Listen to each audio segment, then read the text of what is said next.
For 7 years, the little boy sleeping in the room down the hall called me Dad. He learned to ride a bike holding my hand and learned to read sitting on my lap.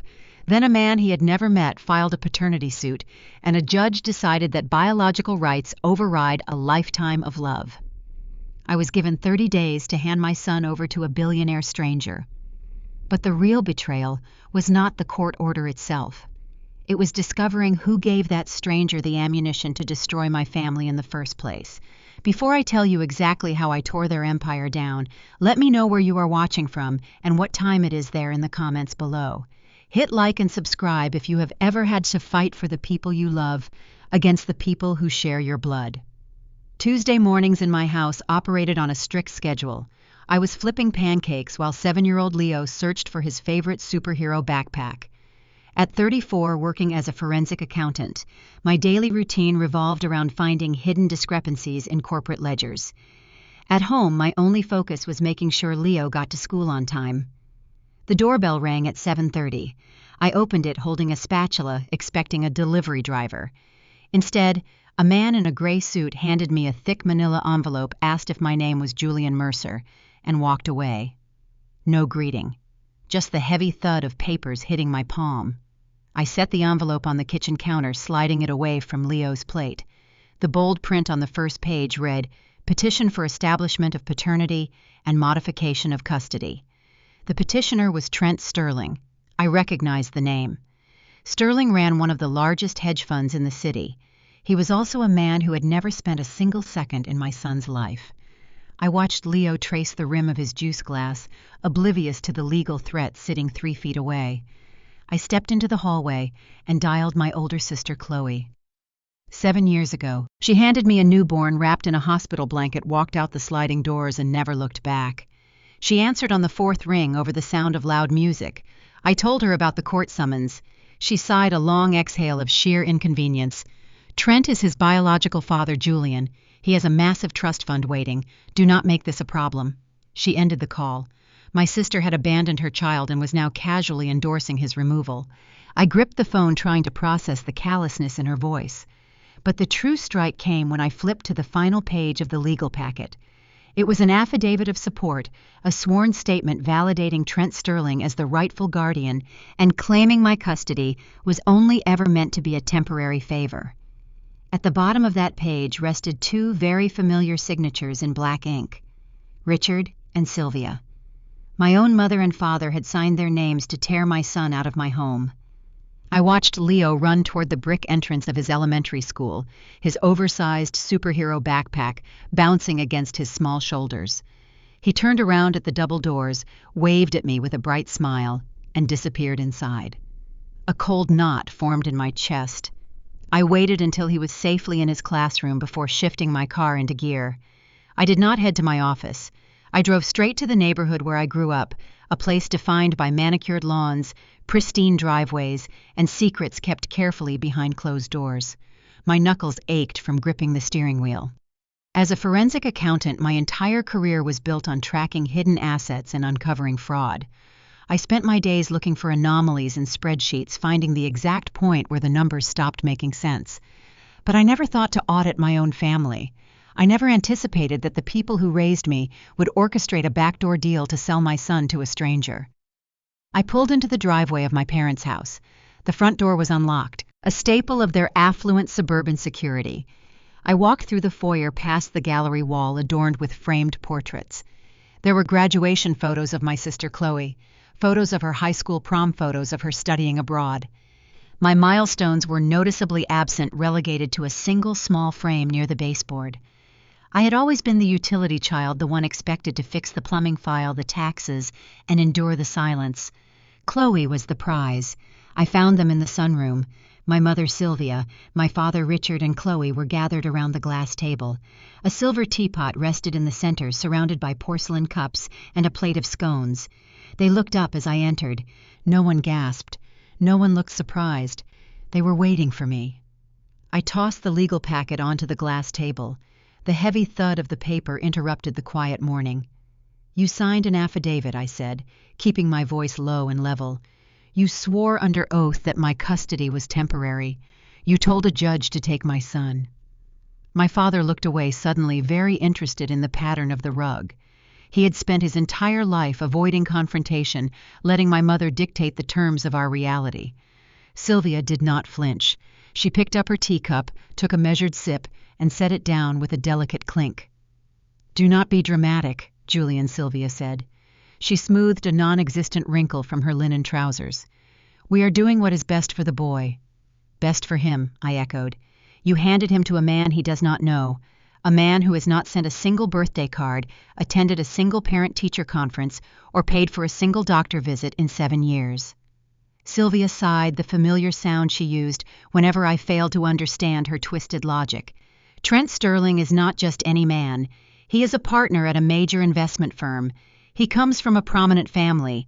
That trust fund alone is worth $50 million. Leo will go to private schools. He will have a network, a pedigree. He will have a life you could never provide." I stared at the woman who gave birth to me. Her value system was laid bare on that glass table. To her, love was a line item. Affection was a bank balance. "I have provided a stable home," I said. "I taught him how to read. I stayed up with him when he had the flu. I painted his bedroom. I am his father in every way that matters. You are treating him like a piece of real estate to be auctioned off to the highest bidder. You are just an accountant." "Julian," Sylvia replied, her tone dripping with condescension. "You run spreadsheets for a living. You make a decent salary, sure, but you cannot compete with generational wealth. You should be grateful Trent is willing to step up. Do not stand in the boy's way." I shifted my gaze to Chloe. She was sitting with her legs crossed, inspecting her immaculate manicure. 7 years ago, I paid for her hospital bill. I cleared the credit card debt she racked up while pregnant. I took the infant she left behind because she claimed she was not ready to sacrifice her youth. Now she was sitting in our parents' sunroom, wearing designer clothes, pretending to be a victim. "How much is he paying you, Chloe?" I asked. She finally looked up.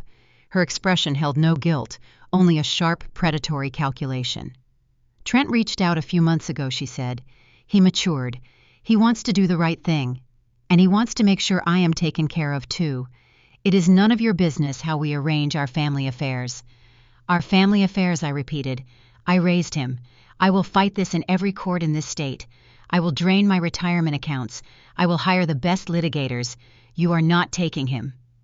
Chloe leaned forward, resting her elbows on the glass table. A small, chilling smile touched her lips. She had been waiting for this exact moment. "You cannot fight me, Julian," she said smoothly, "because I already filed a separate motion this morning." I went still. My analytical mind started racing, searching for the trap she had set. "What motion?" I demanded. Chloe picked up her tea. "I submitted a sworn affidavit to the family court. I told the judge the truth about what happened 7 years ago. I had severe postpartum depression. I was vulnerable, confused, and heavily medicated.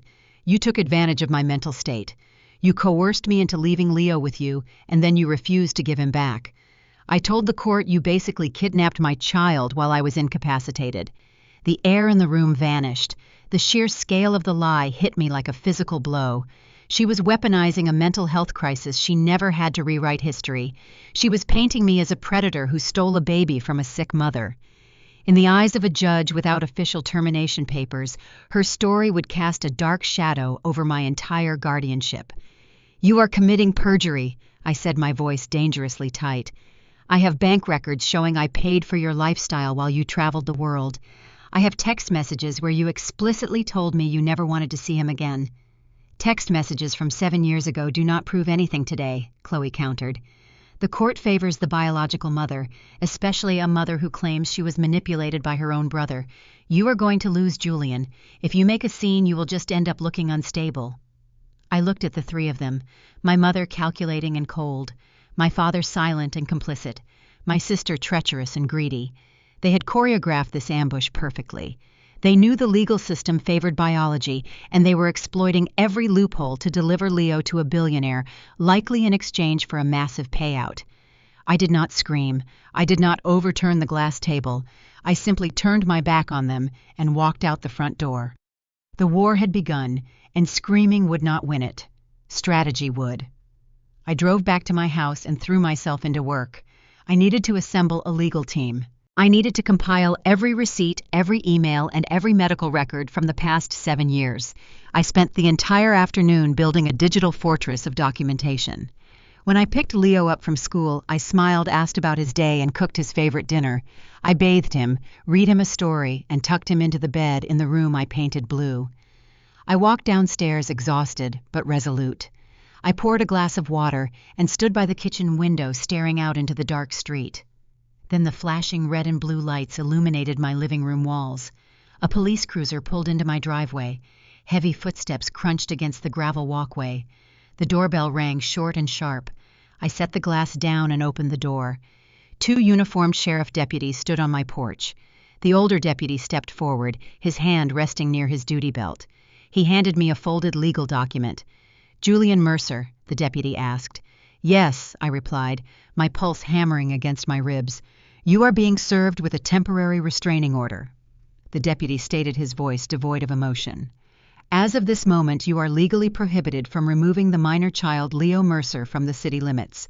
You are further ordered to surrender the child's passport to the court by tomorrow morning. Any attempt to flee or hide the child will result in immediate arrest for custodial interference. Have a good evening, sir." The heavy oak doors of the family courthouse felt like the entrance to a vault. I sat at the petitioner table, adjusting my tie, trying to slow the frantic rhythm drumming against my ribs. Next to me sat Victoria Pierce, a seasoned family law attorney who commanded the room before she even opened her briefcase. Victoria was a pragmatic fighter. She did not deal in false hope or comforting platitudes. She dealt in strategy. Across the aisle, Trent Sterling settled into his chair. It was the first time I had ever laid eyes on the man claiming my son. He wore a custom-tailored charcoal suit, his posture relaxed, exuding the casual arrogance of a man accustomed to buying whatever outcome he desired. He brought a legal team of 3 high-priced litigators who arranged their pristine binders with military precision. Trent did not look like an anxious father desperate to meet his child. He looked like an executive attending a minor corporate acquisition. The judge entered the bailiff, called the room to order, and the hearing began. Victoria stood up first. She did not waste time playing to emotion. She knew the court operated on evidence, and I had spent the entire night arming her with a fortress of documentation. "Your Honor," Victoria began, her voice ringing clear across the wood-paneled room. "We are here to defend a stabilized existing family unit. Julian Mercer has been the sole provider, protector, and psychological parent to Leo for 7 consecutive years. We have submitted Exhibit A encompassing pediatrician record school, enrollment forms, and dental charts. Julian is the only emergency contact listed. He is the only father this child has ever known. To sever this bond would inflict catastrophic psychological harm on a 7-year-old boy." Victoria paced the floor, laying out the foundation of my life with Leo. She presented the tax returns showing I claimed him as a dependent. She showed the medical receipts I paid out of pocket. She argued the principle of de facto parentage, establishing that my sweat equity in raising the boy forged a legal bond that superseded mere biology. I watched the judge flip through the thick binder of evidence. He nodded slowly, his expression unreadable but attentive. For a fleeting second, a spark of optimism ignited in my chest. I had done the work. The proof of my devotion was undeniable. Then Trent Sterling, lead counsel, stood up. He was a sleek, silver-haired man who spoke with lethal calmness. "Your Honor." "The opposing counsel paints a touching portrait," the lawyer said, buttoning his jacket. "But courts are bound by the letter of the law, not sentimentality. And the law in this state regarding parental rights is unequivocal." He walked toward the bench, handing the clerk a single thin folder. "Julian Mercer is a glorified babysitter," the lawyer continued. 7 years ago, the biological mother, Chloe Mercer, experienced a documented mental health crisis. She left the child in the temporary care of her brother to recover. Let us be precise with our legal terms today. Chloe Mercer never formally executed a termination of parental rights. No TPR was ever signed, notarized, or filed with the state. Therefore, Julian Mercer guardianship was, and remains, entirely informal and temporary. The temperature in the room plummeted. I turned to Victoria, seeing a microscopic tightening in her jaw. She knew exactly the trap they were springing. The lawyer turned to face me, his gaze entirely devoid of empathy. "The biological mother has now recovered. She has submitted a sworn affidavit supporting my client Trent Sterling, who has been confirmed via court-ordered DNA testing as the biological father. The biological mother and the biological father are in full agreement. They wish to assume custody. A temporary guardian has no legal standing to usurp the rights of two fit biological parents. Victoria shot to her feet, objecting vigorously. She argued that Chloe had abandoned the child, that her sudden reappearance was financially motivated, and that uprooting a child after 7 years violated the best interest of the child standard. The judge raised his hand, silencing the room. He looked at the paperwork, then looked down at me. The harsh fluorescent lighting cast deep shadows across his face. Mr. Mercer, the judge, said, his voice heavy with bureaucratic finality, "I commend you for providing a safe harbor for your nephew. You have done a noble thing. But the law grants biological parents a fundamental right to raise their children, absent a formal termination of those rights. Because no TPR was ever executed, your legal standing is subordinate to the biological father. Paternity is hereby established." The words echoed in my ears, blurring into a steady, deafening hum. The gavel fell, striking the sounding block with a sharp crack that felt like a physical blow to my chest. "I am granting physical and legal custody to Trent Sterling," the judge dictated. "To minimize the psychological impact on the minor child, I am ordering a 30-day transition period. Mr. Mercer, you have exactly 30 days to prepare the child for relocation. During this time, you will facilitate supervised visits. On day 30, physical custody will transfer permanently to Mr. Sterling." The floor beneath me seemed to vanish. 30 days. I had 4 weeks to explain to my 7-year-old son why he had to pack his toys, leave his bedroom, and go live with a stranger. 4 weeks to dismantle our entire existence. I stared blankly ahead. Trent Sterling checked his luxury watch, whispered something to his lawyer, and smiled. It was a sterile, victorious smile. Victoria packed her briefcase in silence. Once we reached the courthouse hallway, she turned to me. "We file an appeal tomorrow," Victoria stated firmly. "We challenge the mother affidavit. We drag out the transition timeline. This is not over, Julian, but you need to prepare for an expensive fight. We need to hire a private investigator to dig into Trent's background. We need expert pediatric witnesses. I need a retainer replenished by tomorrow morning." I nodded numbly. "I have the funds," I replied, my voice sounding hollow and distant. "I will wire the retainer as soon as I get home." I walked out of the courthouse, stepping into the glaring afternoon sun. The heat felt oppressive. The sounds of traffic and city life moved around me, a jarring contrast to the silence expanding inside my mind. I needed to get back to my car drive to the school and pick up Leo. I had to look into his innocent eyes and pretend the world was not collapsing. I reached the underground parking garage. The air smelled of exhaust and damp concrete. I approached the automated payment kiosk, pulled my primary credit card from my wallet, and inserted it into the machine. The screen blinked red. Declined. I frowned, assuming it was a magnetic strip error. I wiped the card on my jacket and tried again. Declined. Please contact your financial institution. Frustration flared. I pulled out my secondary debit card, the one linked directly to my emergency savings account. I swiped it. Declined. A cold sweat broke out across the back of my neck. I stepped away from the machine, my hands trembling slightly, as I pulled out my phone and logged into my banking application. The screen loaded, displaying my checking and savings accounts. The balances did not show my hard-earned funds. They displayed a rigid row of asterisks, followed by a glaring red notification. Account frozen. Administrative hold. I dialed the bank customer service hotline, skipping through the automated prompts until a representative answered. "My accounts are frozen," I said, trying to keep the rising panic out of my voice. "I need this cleared immediately. I have a parking fee to pay and a lawyer to retain." The representative typed loudly on her end. "Sir, I am looking at your file. A judicial freeze was placed on all your linked accounts early this morning." "A freeze?" I asked. "From who?" "There is an ex parte civil attachment order," the representative explained, reading from her screen. "It originates from a lawsuit filed by Sterling Capital Group. They are claiming custodial damages and misappropriation of family funds. Until the civil litigation is resolved, or a judge lifts the hold, your assets are entirely restricted.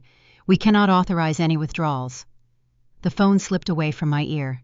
Trent Sterling had not just manipulated family law to take my son. He had launched a secondary simultaneous strike on my finances. He knew Victoria Pierce would plan an appeal. He knew I had the forensic skills to fight back. So he utilized his immense wealth to file a frivolous, baseless civil lawsuit, securing a temporary freeze on my money. He was starving me out. Without access to my funds, I could not pay Victoria retainer. I could not hire private investigators. I could not even afford the gas to drive my son to school. The billionaire was ensuring that long before the 30-day countdown ended, I would be too financially ruined to step foot inside another courtroom. I sat in my dark living room, the glow of my laptop screen casting sharp shadows across the coffee table.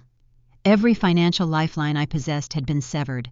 Trent Sterling had choked my accounts, leaving me with exactly 30 days to surrender Leo and $0 to mount a defense. Victoria had given me 48 hours to wire the retainer. After that, she would have to withdraw as my counsel. The legal system required money to breathe, and I had been suffocated. The sound of keys jingling in the front door broke the heavy silence. I tensed, but the lock clicked, and two familiar figures stepped into the entryway. My younger brother Evan walked in first, followed closely by his wife Maya. Evan and I shared the same parents, but we had diverged onto entirely different paths. While I absorbed the family burdens, Evan had recognized the toxicity early and distanced himself. Maya, a brilliant African-American woman with an imposing presence, worked as a lead child advocacy investigator for the state. She spent her days untangling the chaotic webs of custody battles and navigating the bureaucratic labyrinth of family services. Maya did not just understand the law, she understood the sinister motives of the people who manipulated it. Evan dropped a thick envelope onto the coffee table. It landed with a soft thud next to my dead phone. $10,000, Evan stated, his voice steady. We pulled it from our emergency savings. It will cover Victoria initial retainer.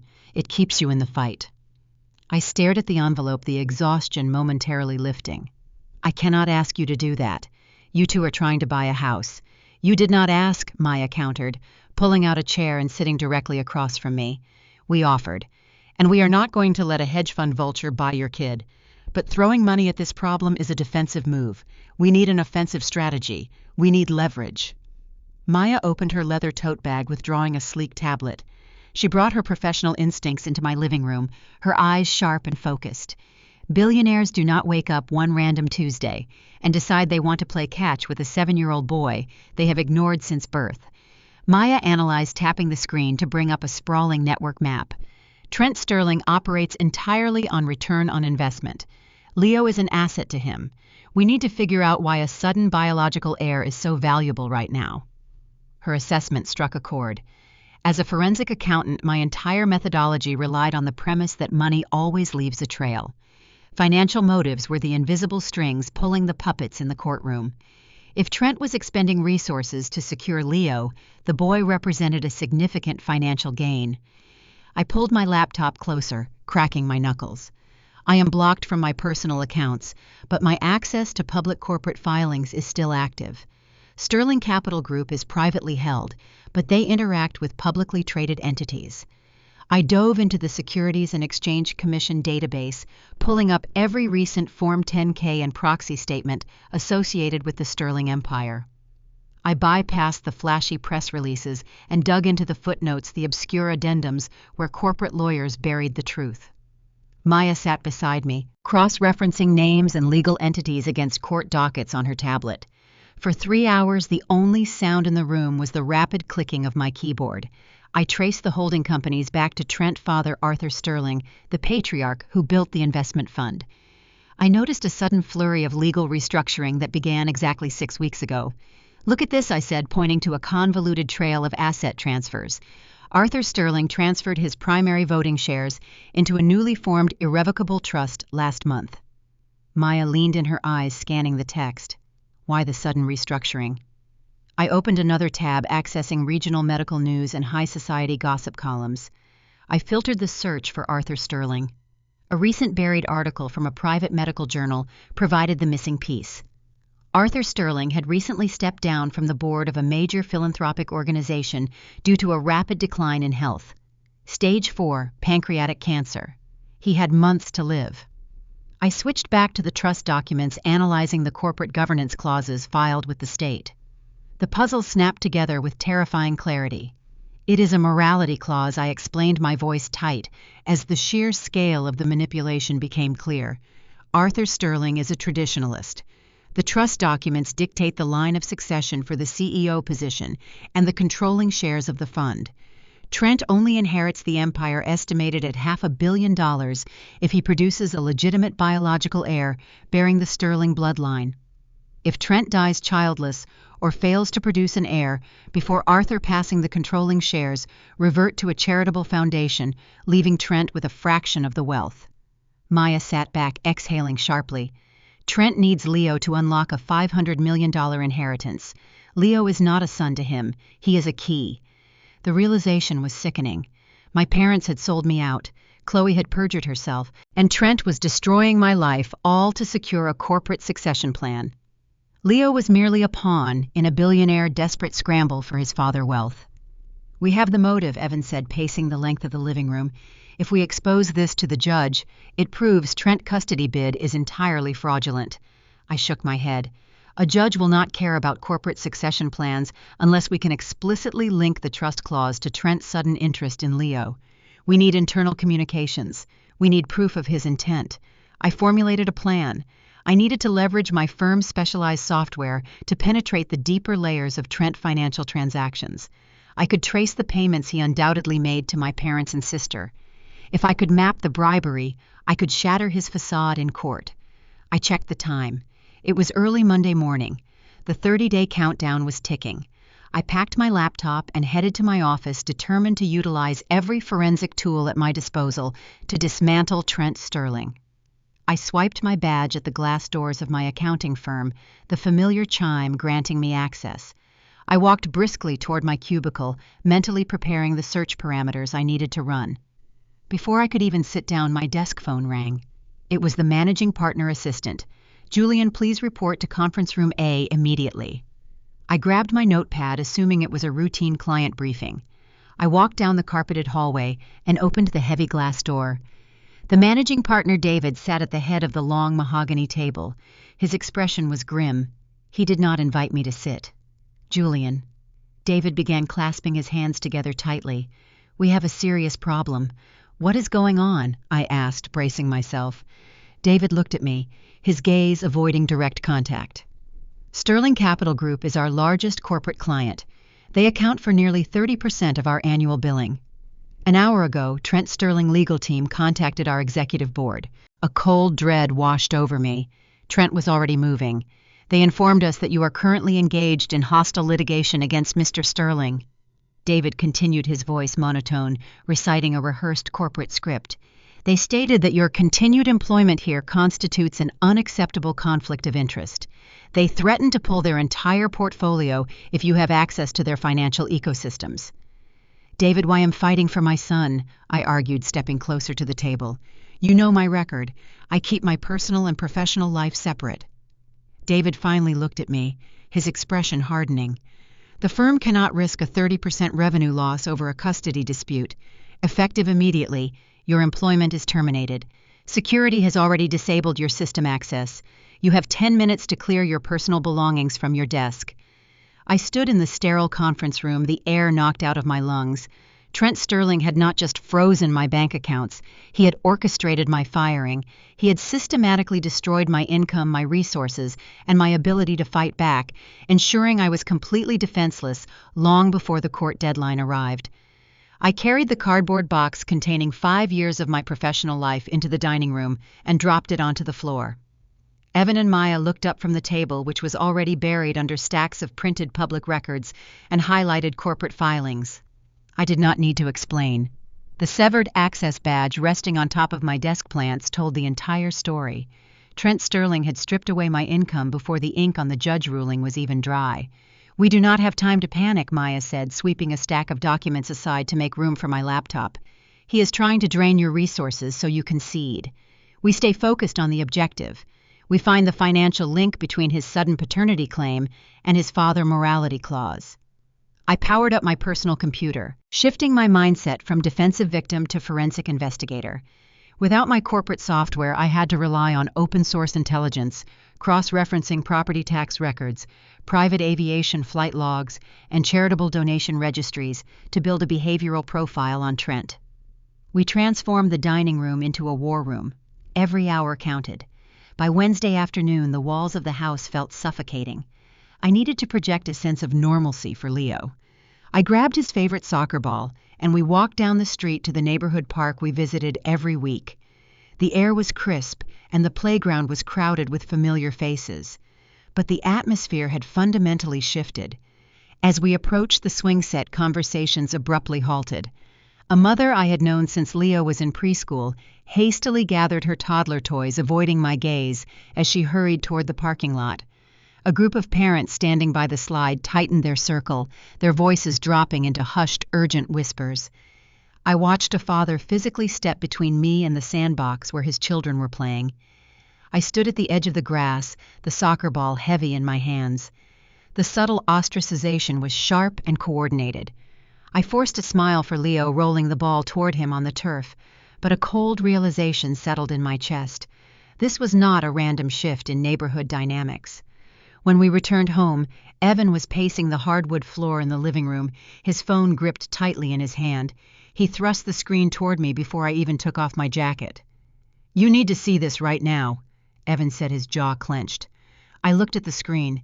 It was a local community networking application, a digital notice board, utilized by everyone in our zip code. At the top of the feed sat a lengthy, highly visible post from Sylvia. My mother had drafted a masterclass in character assassination. She wrote that she was coming forward with a heavy heart to ask the community for prayers. She detailed a fabricated narrative claiming I had suffered a severe psychological break 7 years ago. She wrote that I had capitalized on Chloe's severe postpartum vulnerability, isolating the infant and developing a dangerous obsessive delusion that the child was my own. She praised Trent Sterling as a heroic biological father who had finally utilized the justice system to rescue his son from a disturbed individual. Chloe had commented underneath the post, adding her own layer of fiction. She described years of alleged emotional manipulation, claiming she had been terrified to speak out because of my volatile temper. They were not just fighting me in court. They were systematically destroying my reputation, isolating me from any local support system, and framing my devotion as a psychiatric threat. If the judge ordered a character evaluation, my own mother and sister had already poisoned the well of public opinion. I handed the phone back to Evan, focusing on keeping my breathing steady. "They are setting the stage for a character fitness hearing," I evaluated aloud. "If they label me a psychological danger, they can petition the judge to bypass the 30-day transition period and order an immediate removal." Before Evan could respond, 3 sharp, authoritative knocks hammered against the front door. The sound carried a distinct weight. It was not a delivery driver. I walked to the entryway, looking through the side window panel. A marked police cruiser idled in my driveway. A uniformed police officer stood on the porch, flanked by 2 women wearing state-issued identification lanyards. I opened the door. The lead woman stepped forward, her posture rigid. She held a clipboard secured with a heavy metal clip. "Julian Mercer," she asked, her tone clinical and detached. "I am Julian. I am Agent Reynolds with the Department of Child Protective Services," she stated, flashing her credentials. "We received a priority hotline report regarding the minor child residing at this address. We have an emergency mandate to conduct a welfare check and secure the premises." I stepped back, allowing them entry, knowing that refusing a CPS agent flanked by law enforcement would trigger an immediate arrest for obstruction. Maya emerged from the dining room, her professional instincts instantly engaging. She stood quietly near the hallway arch, observing the interaction. "What is the nature of this report?" I asked, keeping my hands visible and my voice calm to avoid escalating the tension. Agent Reynolds opened her clipboard, retrieving a single sheet of paper. "We received an anonymous tip 30 minutes ago alleging severe physical abuse. The tip was corroborated by medical documentation submitted directly to our regional office." She handed me the document. I scanned the page. It was a hospital discharge summary on official emergency room letterhead dated 3 weeks ago. The patient name was Leo Mercer. The diagnosis listed was a spiral fracture of the left radius. A spiral fracture is a torsion injury. In pediatric medicine, it is one of the primary red flags for intentional physical abuse, indicating a child arm was forcefully twisted. "This is a fabrication," I said, handing the paper back. "My son has never sustained a broken bone. He has not been to an emergency room since he had a high fever 3 years ago. You can observe him right now. He is in the living room building a puzzle." Agent Reynolds glanced toward the living room where Leo sat on the rug, using both hands seamlessly to connect colorful cardboard pieces. Her expression remained unmoved by the visual evidence. "A spiral fracture can be concealed or treated off the books," Agent Reynolds countered. "Given the severity of the allegations and the existence of medical documentation, standard protocol dictates we remove the child from the home for an independent skeletal survey at a state-approved facility. We have authorization to take custody of him tonight." The air vanished from the room. They were going to drag my son out of his home in a police cruiser based on a forged piece of paper. Trent had bypassed the 30-day court transition, entirely using his wealth to manufacture a crisis that would traumatize Leo and permanently brand me as an abuser. I stepped slightly in front of the hallway leading to the living room, a protective instinct overriding my logic. "You are not taking him. I have his primary pediatrician on speed dial. I can summon him here to verify this document is a forgery." Agent Reynolds signaled to the police officer, who unclasped the securing strap on his utility belt.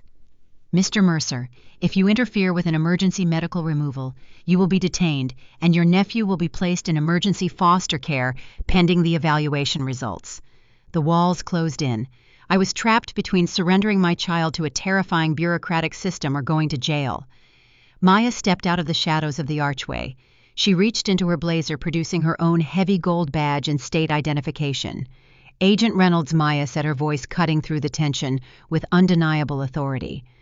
"I am lead investigator Maya Mercer, Division of Child Advocacy. I am familiar with the emergency removal statutes you are referencing. Before you execute a traumatic extraction based on an anonymous tip, I have the legal right to review the annex of the intake file you are holding." Agent Reynolds hesitated, recognizing Maya rank and jurisdiction. She reluctantly handed the clipboard over. Maya did not look at the diagnosis. Her eyes scanned the bottom of the page, focusing entirely on the authorization block. She stared at the digital signature of the attending physician who had supposedly treated the broken arm. Maya lowered the clipboard, her eyes narrowing as she looked at me. A chilling recognition washed over her features. "The physician who signed this discharge summary is Dr. Preston Croft." Maya stated, her tone sharp and precise. The name meant nothing to me for a fraction of a second, until Maya provided the context she had uncovered during our deep dive into Trent financial ecosystem. Dr. Preston Croft is not just an emergency room attending. Maya continued, ensuring the CPS agent and the police officer heard every word. "He serves on the executive board of the Sterling Philanthropic Trust. He is also Trent Sterling regular partner at the Regional Golf Invitational." The pieces slammed into place. This was not a random anonymous tip. It was a highly coordinated medical fraud executed by a billionaire leveraging his inner circle to bypass a federal judge. Trent had bought a falsified medical record to steal my son in the middle of the night. The revelation hit the room with the force of a physical impact. Maya's declaration hung in the air, shifting the dynamic from an aggressive child removal operation to a glaring procedural anomaly. Agent Reynolds stiffened, her professional demeanor faltering as she processed the implication of her agency being manipulated by a falsified medical document tied to a billionaire social network. I did not wait for the CPS agent to recalibrate. I seized the opening Maya had created. I pivoted toward my home office, throwing open my laptop. My mind shifted into a cold, hyper-focused state. I was no longer a terrified guardian facing a state removal order. I was a forensic auditor dissecting a fraudulent transaction. I needed to establish a financial chain between Trent Sterling and Dr. Preston Croft. A social connection was suspicious, but capital movement was actionable proof. I bypassed standard search protocols, utilizing a backdoor access portal into a regional medical insurance clearinghouse. It was a gray area of data retrieval, a maneuver that blurred the lines of my professional ethics, but Trent had already obliterated the rules of engagement. While my fingers flew across the keyboard executing complex search algorithms, I could hear Maya dismantling the CPS agent justification in the hallway. "Agent Reynolds." Maya asserted her tone, brooking no argument. "You are standing in a residence observing a child demonstrating uninhibited bilateral motor function. He is constructing a complex puzzle requiring fine motor skills and significant pressure application from both upper extremities. A spiral fracture of the radius necessitates casting splinting and prominent behavioral guarding. The physical reality actively contradicts this document. You cannot execute a traumatic emergency removal when the visual evidence invalidates the primary complaint." Maya wielded her authority effectively. She cited specific state statutes requiring corroborating physical indicators before an involuntary extraction could proceed. She was buying me the critical minutes I needed. My screen filled with lines of coded data. I filtered the results, isolating Dr. Croft Financial Network. Medical professionals of his stature often maintained secondary revenue streams, typically private research foundations or specialized consultation firms. I located an LLC registered under Croft name, specifically a private orthopedic research initiative. I cross-referenced the LLC deposit ledger against the public philanthropic disclosures of the Sterling Capital Group. The match appeared on my screen, highlighting a glaring financial discrepancy. I printed the document, the machine whirring loudly in the quiet office. I grabbed the warm paper and strode back into the hallway, handing the sheet directly to Agent Reynolds. "Look at the timestamp on this transaction," I instructed, pointing to a highlighted line item. 2 days ago, a philanthropic entity controlled entirely by Trent Sterling initiated a wire transfer of $250,000 into a private research fund managed exclusively by Dr. Preston Croft. 48 hours later, Dr. Croft generated an emergency room discharge summary for a child he has never examined, alleging an injury that does not exist. Agent Reynolds reviewed the printout. The correlation was undeniable. The timeline was too tight, the amount too large, and the medical claim too easily disproven. She looked from the paper to Maya, realizing her department had been weaponized in a high-stakes custody dispute. "This warrants a formal administrative review," Agent Reynolds conceded, handing the paper back to me. "The emergency removal mandate is suspended pending further investigation of the reporting physician. We will document the child's current physical state and close the immediate inquiry." The police officer lowered his hand from his belt, the immediate threat of arrest dissipating. They conducted a brief visual assessment of Leo, who waved at them from his spot on the rug, entirely unharmed. Within 10 minutes, the cruiser backed out of my driveway, leaving the house in a tense, exhausted silence. We had repelled the immediate attack, but the larger war loomed overhead. Trent had demonstrated his willingness to purchase fraudulent medical documents. He possessed the capital to continually test the defenses of my life until he found a breach.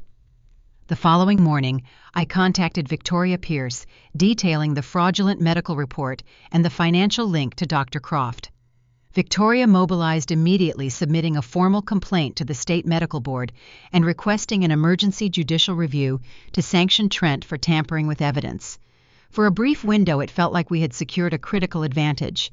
We had caught a billionaire orchestrating medical fraud. However, I vastly underestimated the insulating power of massive wealth. By Tuesday afternoon, Victoria called me. Her voice lacked the sharp edge of a victorious litigator. It sounded weary and resigned. "The medical board inquiry is stalled." Victoria reported the background noise of her law firm echoing through the phone. Trent legal team executed a masterful containment strategy. Dr. Croft submitted an amended statement to the board this morning. He claimed a catastrophic administrative error. He alleged a junior resident selected the incorrect patient file during a chaotic emergency room shift, and he blindly signed off on the discharge summary without verifying the patient identity. "A junior resident," I scoffed, gripping my phone tightly. "We traced a $250,000 payment from Trent to Croft Fund exactly 48 hours prior." Victoria sighed. "Trent lawyers categorized that payment as a scheduled philanthropic donation planned months in advance. They produced a falsified email chain showing the donation discussions predated the custody dispute. Dr. Croft took a minor reprimand for administrative negligence, shielding Trent from any allegations of bribery or fraud. The link is severed, Julian. A judge will not penalize Trent for a doctor-supposed clerical error. The billionaire had simply bought a firewall. He possessed enough capital to arrange for a highly respected physician to accept professional embarrassment in exchange for financial insulation. The evidence that could have dismantled his custody claim evaporated into bureaucratic noise. I ended the call staring at the blank screen of my phone. Trent was not just fighting a legal battle.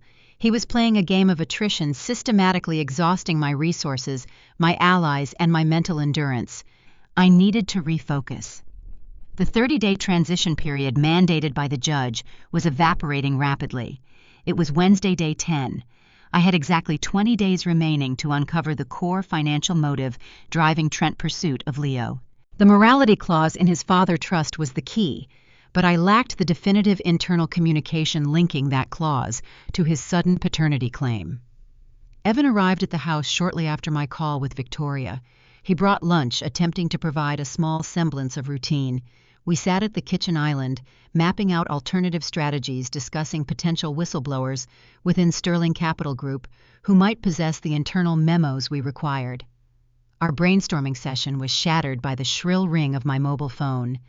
The caller identification displayed the main office number for Leo Elementary School. A spike of adrenaline hit my bloodstream. I answered immediately. Mr. Mercer, the school secretary, began, her voice tight with unease. I am calling to verify a change in dismissal procedure for Leo today. Change in procedure, I repeated, standing up from the kitchen stool. I did not authorize any changes. I am scheduled to pick him up at 3 o'clock as usual. There was a tense pause on the line. Mr. Mercer, your parents. Richard and Sylvia Mercer are currently in the front office. They stated there was a family emergency and they need to sign Leo out early. They presented documentation identifying them as the child biological grandparents. The room spun. My parents. The people who had sworn an affidavit supporting Trent. The people who had launched a public smear campaign labeling me a psychological danger. They had bypassed the legal battle entirely and gone directly to the school. Do not release him. I commanded, my voice sharp and loud enough that Evan jumped up from his seat. They are not on the approved pickup list. Do not let them near my son. I am leaving my house right now. I sprinted toward the front door, grabbing my car keys. Evan followed closely behind, recognizing the immediate crisis. My parents were not just executing a random visit. They were attempting a tactical extraction. They planned to use their status as grandparents to pull Leo from the school and deliver him directly into the hands of Trent Sterling. They were attempting to create a fait accompli, a completed action that would force me to fight an uphill battle to retrieve a child already residing in a billionaire mansion. I tore out of the driveway, my tires screaming against the asphalt, racing toward the elementary school, terrified that I was already too late. I took the final turn toward the elementary school, my tires screeching as I swerved into the drop-off lane. I did not bother looking for a parking spot. I slammed the car into park, leaving it diagonally across 2 handicapped spaces, and sprinted toward the main entrance. My heart hammered against my ribs in erratic rhythm fueled by pure adrenaline. As I approached the front doors, the terrifying reality unfolded before my eyes. Richard, my father, was hauling Leo by the wrist down the concrete steps. Leo was dragging his feet, his small face contorted in confusion and distress, his superhero backpack slipping off one shoulder.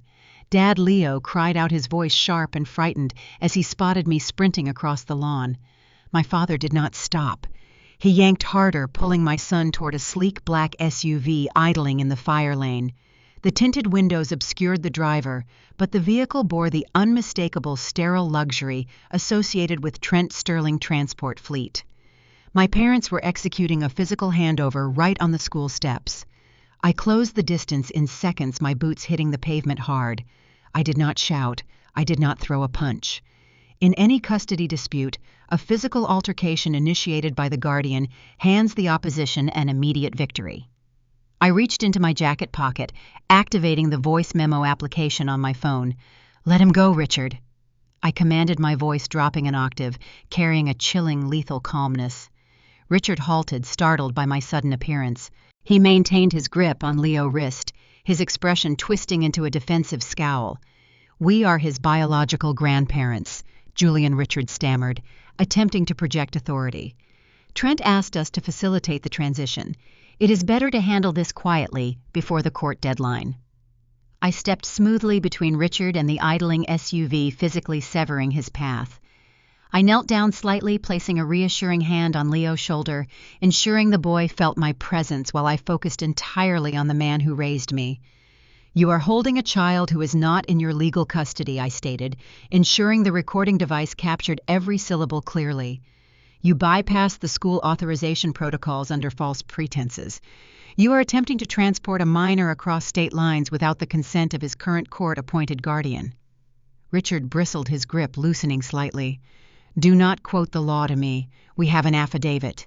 "An affidavit is a piece of paper," I countered, straightening up, towering over my father.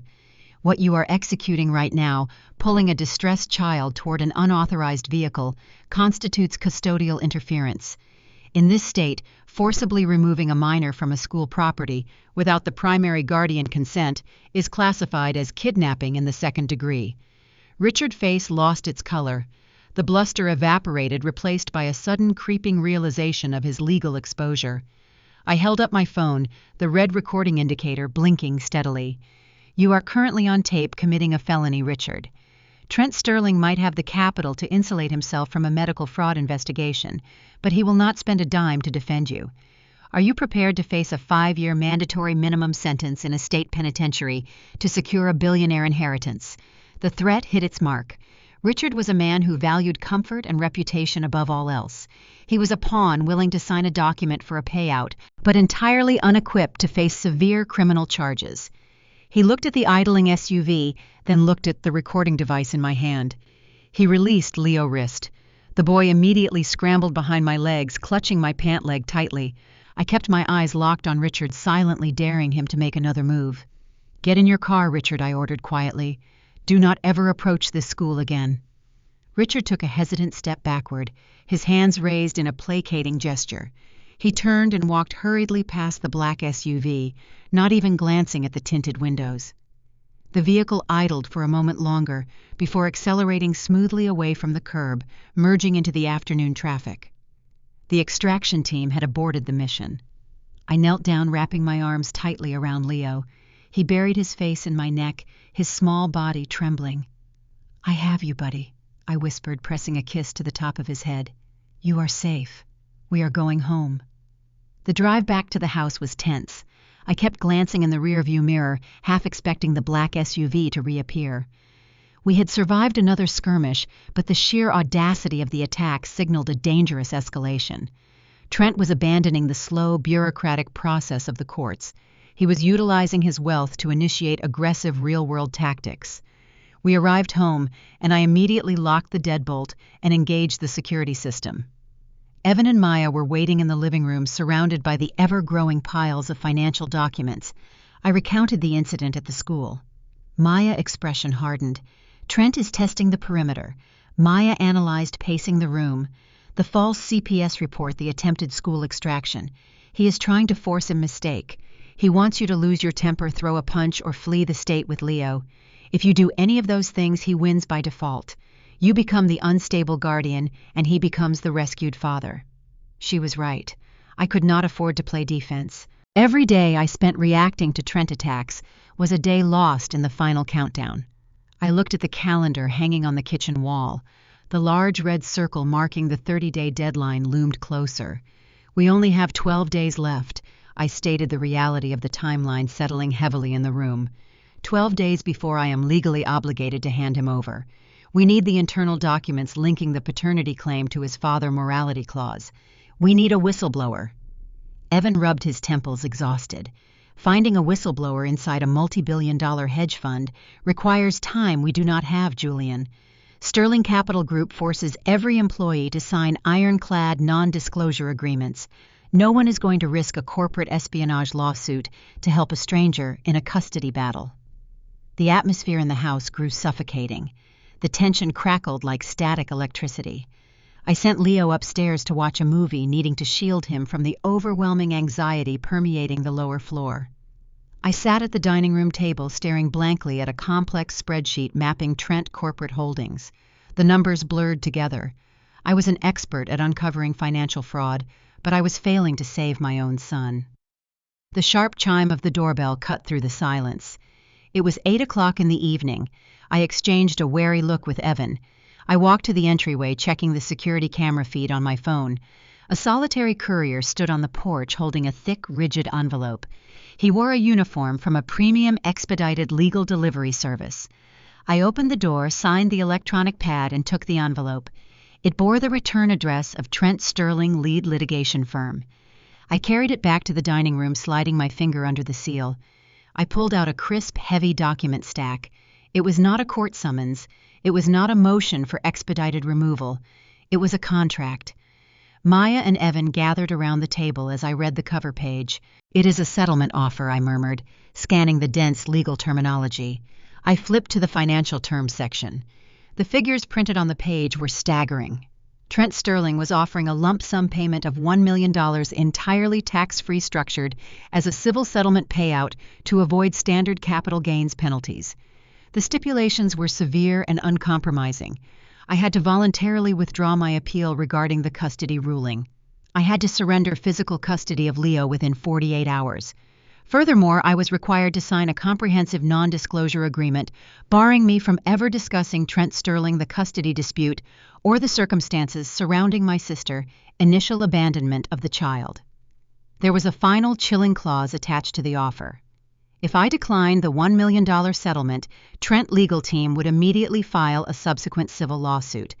They would seek $5 million in compensatory and punitive damages, alleging severe emotional distress, parental alienation, and defamation of character. The strategy was brutally clear. Trent was offering a golden parachute alongside a guillotine. He was attempting to buy my compliance while simultaneously threatening to bury me under a mountain of insurmountable debt. If I refused the payout, he would leverage his limitless resources to ensure I spent the rest of my life financially ruined, fighting a legal battle I could not afford. I stared at the contract. The $1 million offer was a glaring admission of vulnerability. A man confident in his legal standing does not offer a massive cash settlement 12 days before a guaranteed court victory. Trent was desperate to secure Leo quickly and quietly. He was hiding something monumental, and he was willing to pay a fortune to keep it buried. The skyline of the city reflected sharply against the floor-to-ceiling windows of the Sterling Capital Group legal offices. The boardroom was designed to intimidate. An expansive slab of polished mahogany dominated the center, surrounded by ergonomic leather chairs that probably cost more than my first car. I sat on one side of the table wearing a suit I bought 3 years ago, a stark contrast to the bespoke tailoring worn by the men opposing me. Trent Sterling sat directly across the table. Flanking him were 2 senior partners from his litigation team. Trent did not look like a man fighting for his son. He looked like a CEO finalizing a hostile takeover. His posture was relaxed, leaning back slightly, hands steepled under his chin. He slid the thick settlement contract across the smooth wood. It stopped precisely in the center of the table. "Every man has a price." Mercer Trent stated, his voice smooth and laced with undeniable condescension. "You provided a service. You fostered the asset until the appropriate time. Now the transaction concludes. This is your compensation. Take the $1 million, sign the non-disclosure agreement, and walk away, or I will bury you in a civil litigation suit that will ensure you die bankrupt." I looked at the contract, then back at Trent. The sheer audacity of his approach confirmed my suspicions. He was entirely disconnected from the emotional reality of fatherhood. To him, Leo was a commodity required to unlock a larger financial holding. I pulled the contract toward me, flipping past the signature pages to examine the dense financial stipulations. My training as a forensic accountant engaged, automatically shifting my focus from the insulting rhetoric to the mechanics of the transaction. I bypassed the standard liability waivers and honed in on the disbursement routing instructions. The payment was not originating from a personal checking account linked to Trent Sterling. It was not even routed through the primary holding accounts of Sterling Capital Group. The instructions detailed a wire transfer originating from a corporate entity registered in Delaware named Aegis Holdings LLC. I paused, tracing my finger over the printed name. Delaware is the preferred jurisdiction for establishing anonymous shell companies due to its stringent corporate secrecy laws. Why would a billionaire engaged in a publicly documented custody battle utilize an opaque corporate structure to disburse a personal settlement? If Trent was legally establishing paternity to secure his inheritance, the expenditure should theoretically be transparent, perhaps even beneficial to showcase his commitment. The use of Aegis Holdings suggested a desperate need for financial obfuscation. Trent was actively hiding this specific transaction from someone with access to his primary ledgers. "I need time to review the indemnity clauses," I said, maintaining a neutral expression, ensuring I did not reveal my sudden, intense interest in the routing details. "This is a substantial legal document. I am not executing a signature without my attorney present to review the non-disclosure parameters." Trent lead counsel leaned forward, frowning. "Mr. Mercer, this offer is time-sensitive. We require an answer within 48 hours. "I understand the urgency," I replied, standing up and sliding the contract into my briefcase. "But if you want a guaranteed quiet resolution before the court deadline, you will allow my counsel to review the language. I will contact you tomorrow." I walked out of the boardroom, projecting hesitation to mask my strategic maneuvering. I needed time to dismantle the corporate veil surrounding Aegis Holdings. If I could expose why Trent was hiding the money, I could uncover the fundamental vulnerability in his entire scheme. I returned to my house, finding the dining room still functioning as our command center. Maya and Evan were huddled over the tablet, reviewing the latest batch of intercepted public filings. "Did you sign it?" Evan asked, looking up anxiously. I dropped my briefcase onto the table. "No. I bought us 24 hours, but Trent made a critical error in the contract drafting." I pulled out the settlement document highlighting the routing instructions. "He is funding the payout through a Delaware shell company called Aegis Holdings. It makes no logistical sense for a highly publicized custody dispute. He is concealing the capital flow. We need to pierce the corporate veil on Aegis Holdings immediately." Maya's eyes narrowed, recognizing the significance of the anomaly. "Delaware is a black box.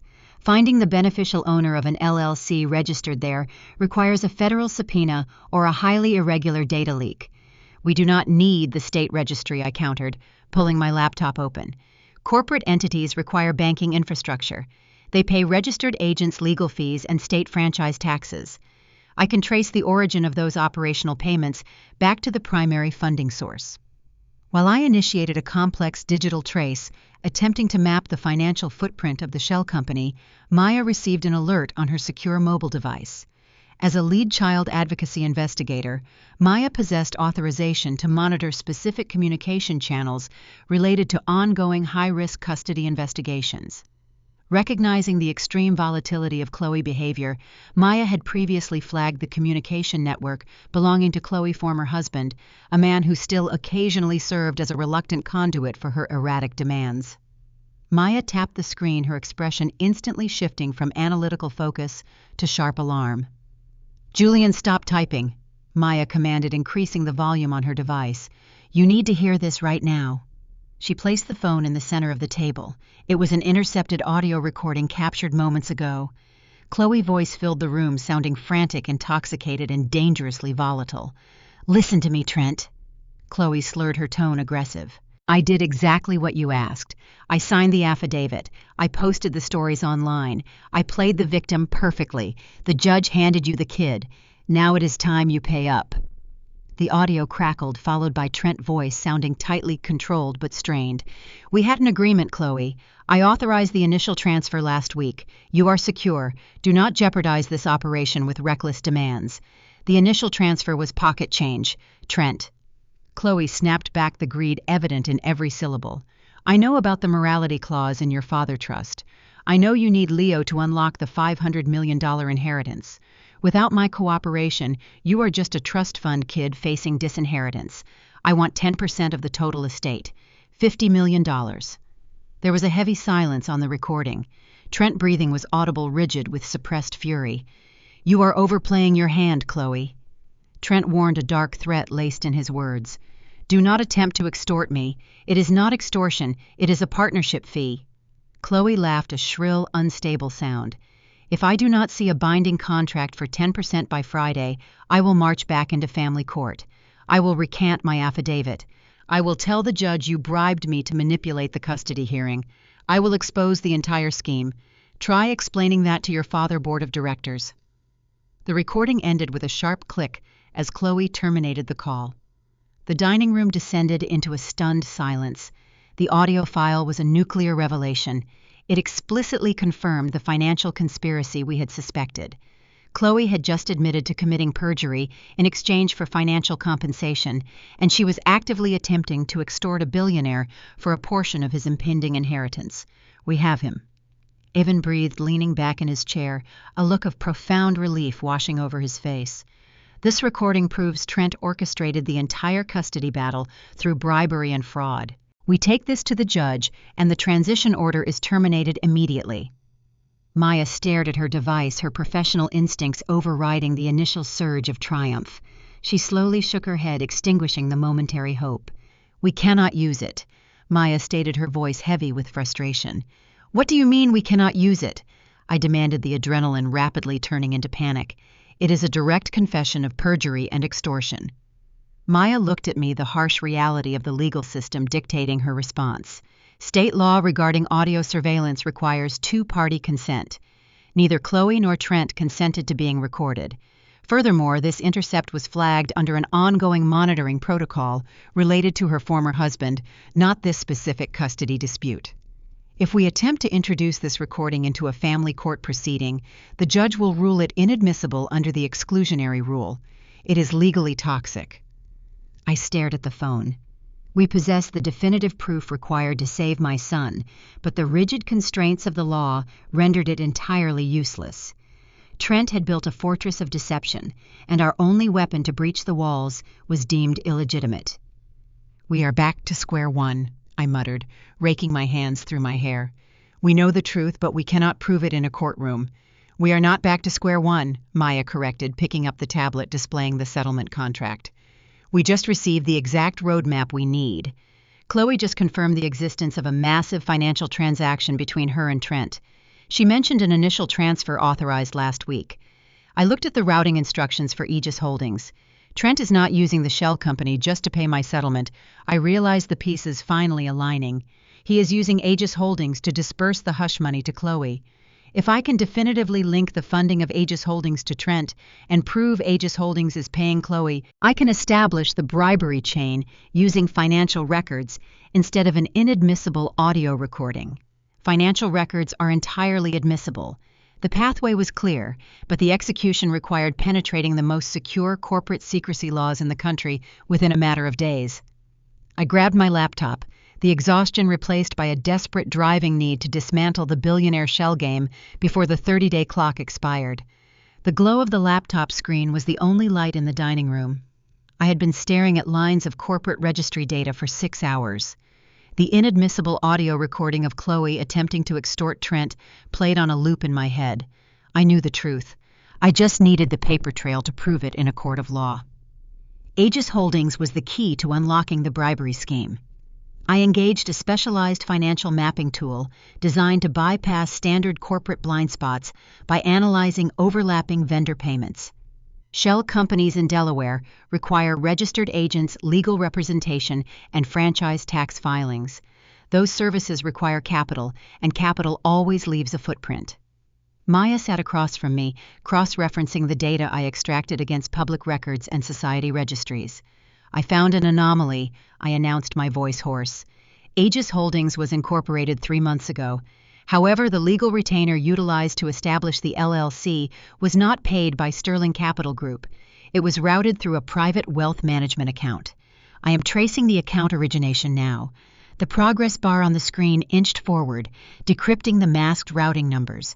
The primary account holder information populated on the display. "It is not Trent," I said, leaning closer to the screen, confusion mingling with the adrenaline.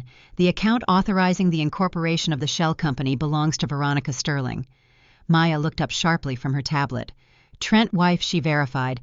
I ran a rapid search on Veronica Sterling. She was a prominent figure in the city philanthropic circles, frequently photographed at charity galas. She presented the image of a polished, supportive billionaire spouse. But diving deeper into her background revealed a critical vulnerability. "Look at these Medical Foundation board memberships," Maya instructed, turning her tablet toward me. She serves on the executive committee for 3 major fertility research organizations. There are recent profiles detailing her extensive public struggle with infertility. She has been highly vocal about their inability to conceive an heir. The realization hit me with sudden, terrifying clarity. Trent was executing a dual deception. He is not just hiding the custody battle from his dying father, I analyzed, piecing the puzzle together. He is hiding the biological reality from his own wife. Maya's eyes widened as she grasped the scope of the manipulation. He never told Veronica he had a child from a previous relationship. He cannot bring a 7-year-old boy into his home and admit he engaged in a secret affair while they were undergoing fertility treatments. It would destroy his marriage and likely trigger a massive divorce settlement that would further jeopardize his standing with his father. So how is he planning to bring Leo into the Sterling household? Evan asked, trying to follow the complex legal maneuvering. He is utilizing a backdoor adoption process. Maya concluded, her tone grim. He uses his wealth and influence to secure custody in family court, framing it as a sudden discovery. Then he likely plans to present the scenario to Veronica as an opportunity to adopt a child in need, carefully omitting the biological connection until the legal paperwork is finalized. He leverages her desperation for a child to ensure she accepts Leo without questioning the timeline. Aegis Holdings is the financial engine driving the deception, I added, pulling up the shell company ledger. He instructed Veronica to incorporate the LLC, likely claiming it was for a private investment venture, to avoid scrutiny from the Sterling corporate board. He is using his wife-owned holding company to launder the hush money payments to Chloe, ensuring his personal fingerprints are nowhere near the bribery chain. The brilliance of the scheme was undeniable. Trent was simultaneously fulfilling his father morality clause by securing a biological heir, appeasing his wife's desire for a child through a staged adoption, and silencing the biological mother via untraceable corporate funds. We have the entire map, I said, leaning back in my chair. We know the motive, we know the method, we know the corporate structure he is utilizing to execute the fraud. We know it, Maya corrected gently, but we still need the physical documentation, linking the Aegis Holdings ledger directly to Chloe bank accounts. If we walk into court with a compelling theory, but no authenticated financial records, the judge will dismiss it as a desperate conspiracy theory. She was right. The burden of proof rested entirely on my shoulders. I needed to extract the specific transaction logs demonstrating the capital moving from Veronica Shell Company into Chloe possession. I spent the next 48 hours executing a deep-dive forensic extraction. I utilized every skill I possessed, navigating complex digital firewalls, exploiting minor security vulnerabilities in intermediary banking portals. The work was grueling, requiring intense concentration and absolute precision.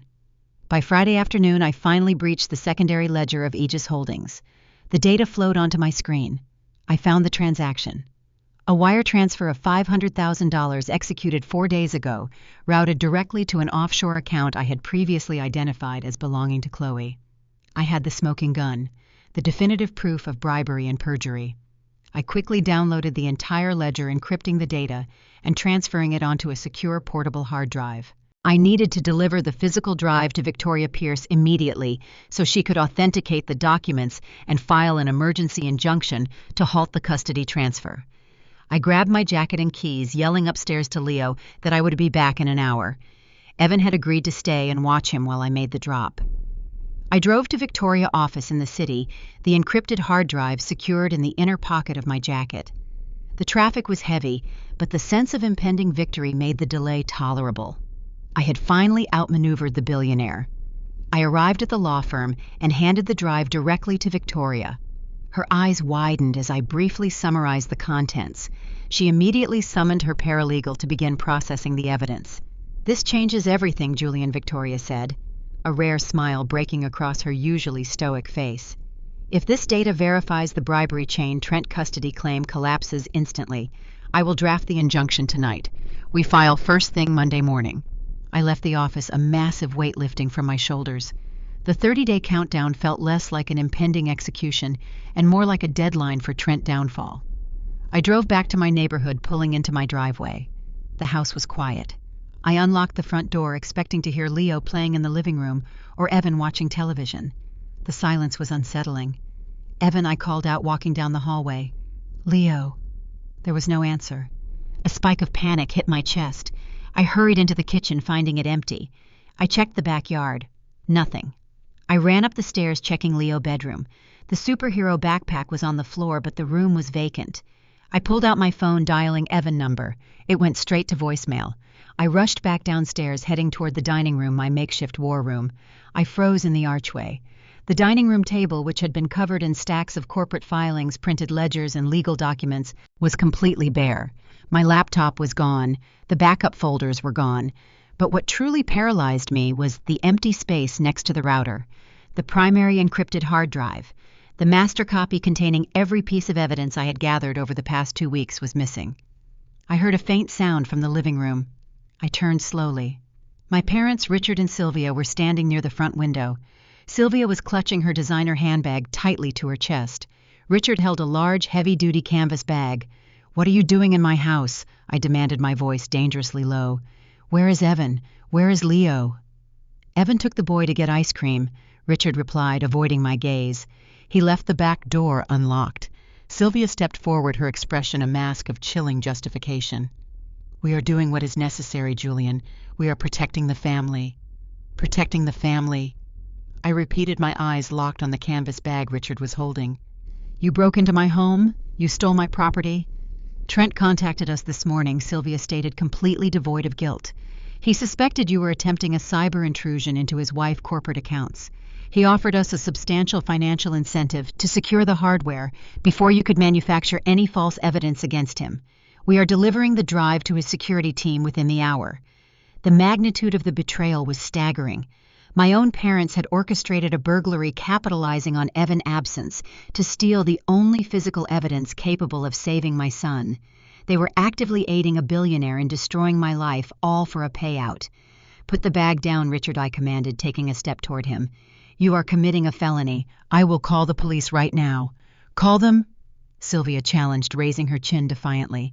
"Tell them your parents stopped by to visit their grandson. Tell them you misplaced your computer. Who do you think they will believe? A stable, affluent, older couple, or the man currently under a CPS investigation for child endangerment?" She smiled, a cold, calculating expression. "Trent owns the narrative, Julian, and now he owns your evidence. You have nothing left. Do not make this harder than it has to be. Surrender the boy on the transition date and walk away." Richard turned and headed for the front door, the canvas bag containing my entire defense swinging from his shoulder. Sylvia followed him out, leaving me standing in the empty dining room. They had stolen the master drive. The copies I gave Victoria were encrypted, requiring a specific authorization key generated from the primary hardware to decrypt the files for court submission. Without the master drive, the data Victoria held was entirely inaccessible and legally useless. Trent had anticipated my move. He had purchased the ultimate inside threat, utilizing my own parents to execute a surgical strike on my only remaining weapon. The 30-day clock was still ticking, and I had just been completely disarmed. The silence in the dining room was absolute, broken only by the distant hum of the refrigerator. I stared at the empty space on the table where the master drive had rested just an hour prior. My parents had executed a burglary with terrifying precision, transforming my home from a sanctuary into a compromised crime scene. They had handed Trent Sterling the singular weapon capable of destroying his custody claim. Evan returned 10 minutes later, carrying a melting ice cream cone and a bright, oblivious Leo. The contrast between my son's innocent laughter and the profound violation of my home was physically agonizing. I did not tell Evan what had transpired immediately. I waited until Leo was upstairs engrossed in a cartoon before recounting the theft. Evan's face drained of color. He dropped his keys onto the counter, the metallic clatter echoing the sudden sharp reality of our failure.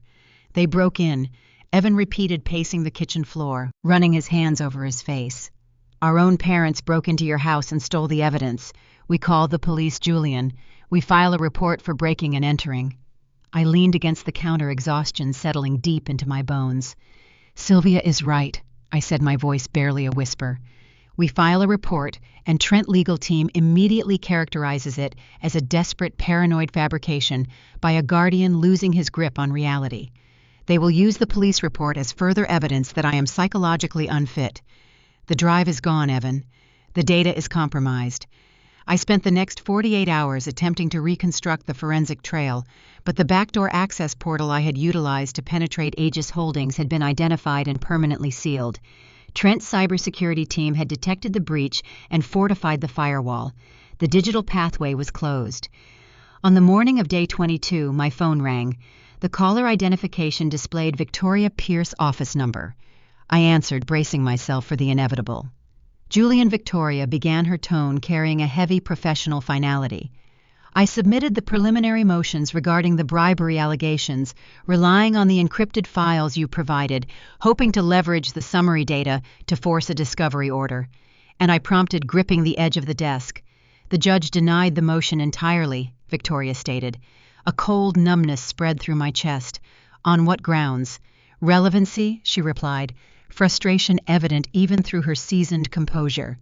The judge ruled that allegations of financial impropriety between the biological parents, even if proven true, do not negate the fundamental biological right of the father to assume custody.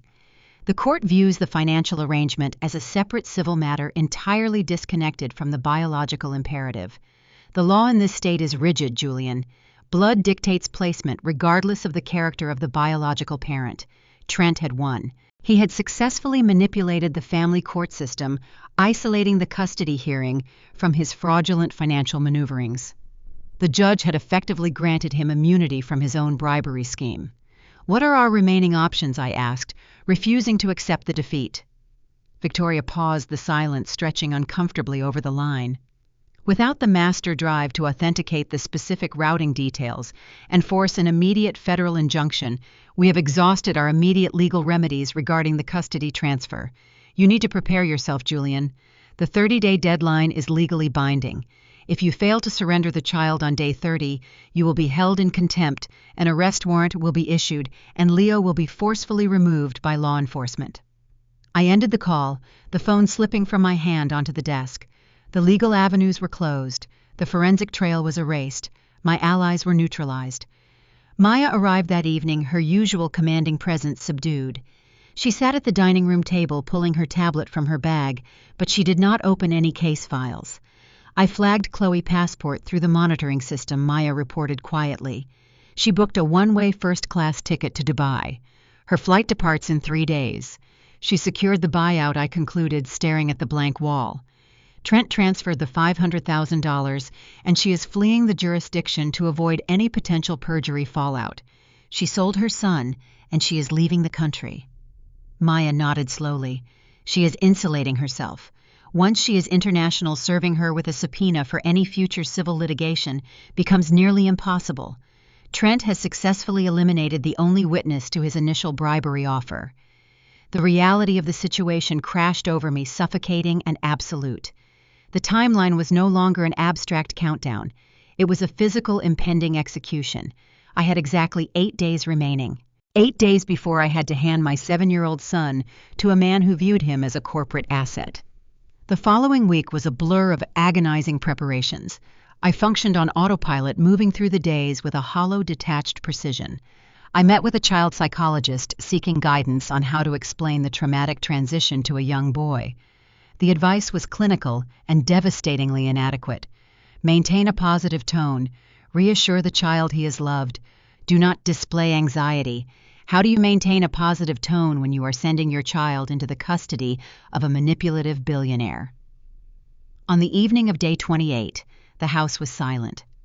Leo was playing in his bedroom, the room I had painted a bright, vibrant blue the week I brought him home from the hospital. I stood in the doorway watching him carefully arrange his action figures on the rug. He was humming a theme song, entirely unaware that his world was about to shatter. I walked into the room carrying a medium-sized cardboard box. I set it down near his closet, the sound causing him to look up. "Hey, buddy," I said, forcing a smile that felt like shattered glass against my face. "We need to start packing some of your favorite things." Leo tilted his head, confusion wrinkling his small brow. "Packing for what, Dad? Are we going on a trip?" I sat down on the edge of his bed, the mattress dipping under my weight. I needed to execute the psychologist's instructions. I needed to deliver the narrative that would tear my own heart apart. "You are going to go live with Trent for a while," I explained, keeping my voice steady, suppressing the rising tide of panic. "He is your biological father. The judge decided it is time you get to know him." Leo stopped playing. The action figures dropped from his hands. He looked at the cardboard box, then looked back at me, his eyes widening with sudden sharp terror. "I do not want to go live with Trent," Leo said, his voice trembling. "I do not know him. I want to stay here, with you." I reached out, pulling him onto my lap. "I know, buddy. I know it is scary, but Trent has a big house and he wants to meet you." Leo pushed away from my chest, his small hands gripping my shirt defensively. "No, no, I am not going." The panic in his voice escalated, morphing into genuine distress. He scrambled off my lap, backing away toward the corner of the room, his eyes darting frantically between me and the packing box. "Dad, do not make me go," Leo pleaded, tears spilling down his cheeks. He pointed a shaking finger at me. You promised you would always protect me. Why are you making me leave?" The accusation hit me with the force of a physical blow. I had promised him safety. I had promised him a home. And now I was the one dismantling his security. I was the one packing the box. I moved toward him, kneeling on the floor, ignoring the burning sensation behind my eyes. "I am protecting you, Leo. I have to follow the rules the judge made. If I do not follow the rules, the police will come, and it will be much scarier." Leo threw his arms around my neck, burying his face in my shoulder, his small body racked with deep, racking sobs. "Do not let them take me, Dad. Please. I will be good. I promise I will be good. Please do not give me away." I held him tightly, burying my face in his hair, the smell of his strawberry shampoo overwhelming my senses. My heart shattered into 1,000 jagged pieces. The legal system, the corporate greed, the familial betrayal. It all culminated in the terrified sobbing of a 7-year-old boy clinging to the only parent he had ever known. I sat on the floor of the blue bedroom, holding my weeping son, utterly broken, knowing that in 48 hours I had to pry his hands away and hand him to a monster. The following morning, day 29. The atmosphere in the house was heavy with impending grief. I moved mechanically, preparing breakfast, avoiding eye contact with Evan and Maya, who had stayed the night to offer silent support. The cardboard box sat in the hallway, a devastating monument to our failure. My phone vibrated on the kitchen counter. I glanced at the screen.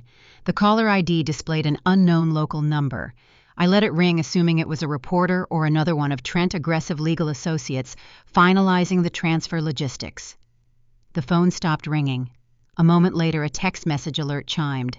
I picked up the device, opening the message. It was a single cryptic sentence. "Check your front porch. The firewall is down." I frowned, confusion cutting through the heavy grief. I walked to the front door, unlocking the deadbolt, and pulled it open. A plain, unsealed manila envelope lay on the welcome mat. No return address, no courier markings. I picked it up, feeling a rigid, rectangular object inside. I carried the envelope back into the kitchen, my heart rate accelerating inexplicably. I tore open the flap, dumping the contents onto the island counter. A sleek silver USB drive clattered against the granite. Maya and Evan stepped into the kitchen, their eyes fixed on the device. "Where did that come from?" Evan asked, his voice hushed. I stared at the USB drive, a sudden electric surge of adrenaline coursing through my veins. The message said the firewall was down. I grabbed my laptop, slamming it onto the counter, and inserted the drive. The screen flashed, authenticating the hardware. A single encrypted folder appeared on the desktop. I executed the decryption sequence, holding my breath as the progress bar raced across the screen. The folder opened, revealing dozens of high-resolution scanned documents. I clicked on the first file, magnifying the image. It was a bank ledger, not the redacted public-facing version. It was the internal, unedited master ledger for Aegis Holdings, LLC. I scrolled rapidly through the pages, my eyes scanning the transaction histories. The numbers leaped off the screen. It was not just the $500,000 transfer to Chloe. It was a comprehensive, undeniable map of every illicit payment Trent Sterling had authorized over the past 6 months, meticulously routed through his wife's shell company. But that was not the explosive revelation. I opened the second file in the folder. It was a digitized copy of an official state-issued document bearing the prominent red seal of the Department of Revenue. Maya leaned over my shoulder, her eyes widening as she read the header. "This is a federal tax return." Maya breathed, her voice trembling with disbelief. "This is Trent Sterling personal IRS filing from 7 years ago." I stared at the document, the magnitude of the discovery paralyzing me. The stolen master drive was irrelevant. Whoever dropped this envelope on my porch had just handed me the nuclear launch codes. The kitchen felt charged, the air vibrating with the sudden influx of highly classified information. I scrolled through Trent Sterling federal tax return, my forensic training overriding the emotional chaos of the past month. I was looking for anomalies, for mischaracterizations of wealth, for the specific line items where billionaires hid their sins from the Internal Revenue Service. But Maya was focused on a different angle. She pulled her tablet from her bag, her fingers flying across the screen as she accessed the state welfare fraud database. While I was dissecting Trent tax history, she was tracking Chloe's immediate movements. "Chloe flight to Dubai departs in 6 hours." Maya announced, her voice tight with concentration. "But she has not checked in. I flagged her passport, and I initiated an administrative freeze on her primary checking account yesterday under the guise of an open investigation into fraudulent state benefit claims from 7 years ago. It is a bureaucratic hold, perfectly legal and incredibly inconvenient." I looked up from my laptop. "You froze the account holding Trent $500,000 payout." Maya smiled, a sharp, predatory expression. "I froze everything. If she attempts to swipe her card at the airport, it will decline. She cannot access the funds to establish residency abroad, and she cannot board an international flight while under active investigation for defrauding the state. She is grounded." The strategy was brilliant. Maya had utilized her bureaucratic authority to sever Chloe's escape route, trapping her inside the jurisdiction with a frozen bank account. Within an hour, the consequences of Maya's tactical strike materialized. My mobile phone began vibrating aggressively against the granite countertop. The caller identification displayed my mother number. I stared at the screen. Sylvia had orchestrated the burglary of my home. She had stolen the master drive and handed it to Trent. She had launched a public smear campaign designed to portray me as a psychological threat. Now she was calling me. "Answer it," Maya instructed, her eyes locked on the phone. "But do not speak first.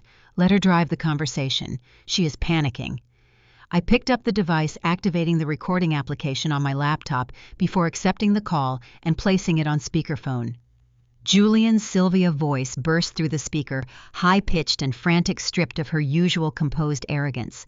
"Julian, you need to fix this right now. You need to call whoever you called and lift the hold on your sister account." I remained silent, allowing her panic to fill the quiet kitchen. "Are you listening to me?" Sylvia demanded, her breathing audible and erratic. "Chloe is at the airport. She is stranded. The teller at the bank said there is an active fraud investigation tied to her Social Security number. You orchestrated this, Julian. You are being vindictive because you lost the custody hearing. You need to drop the charges so she can leave." "Why would I drop the charges?" I finally responded, keeping my tone deliberately flat and unyielding. "Chloe committed perjury. She extorted a billionaire. Now she is attempting to flee the country with $500,000 in illicit funds. The investigation is legitimate. You do not understand what you are doing." Sylvia shrieked, the facade of the affluent suburban matriarch crumbling entirely. "If Chloe does not get on that plane, Trent will destroy her. He will demand the money back. We will lose everything." "We," I repeated, honing in on the plural pronoun. "Why would you lose everything, Sylvia? Did you leverage your house anticipating a payout from Chloe's settlement?" There was a sharp intake of breath on the other end of the line. The silence confirmed my suspicion. My parents had not just stolen the hard drive out of spite.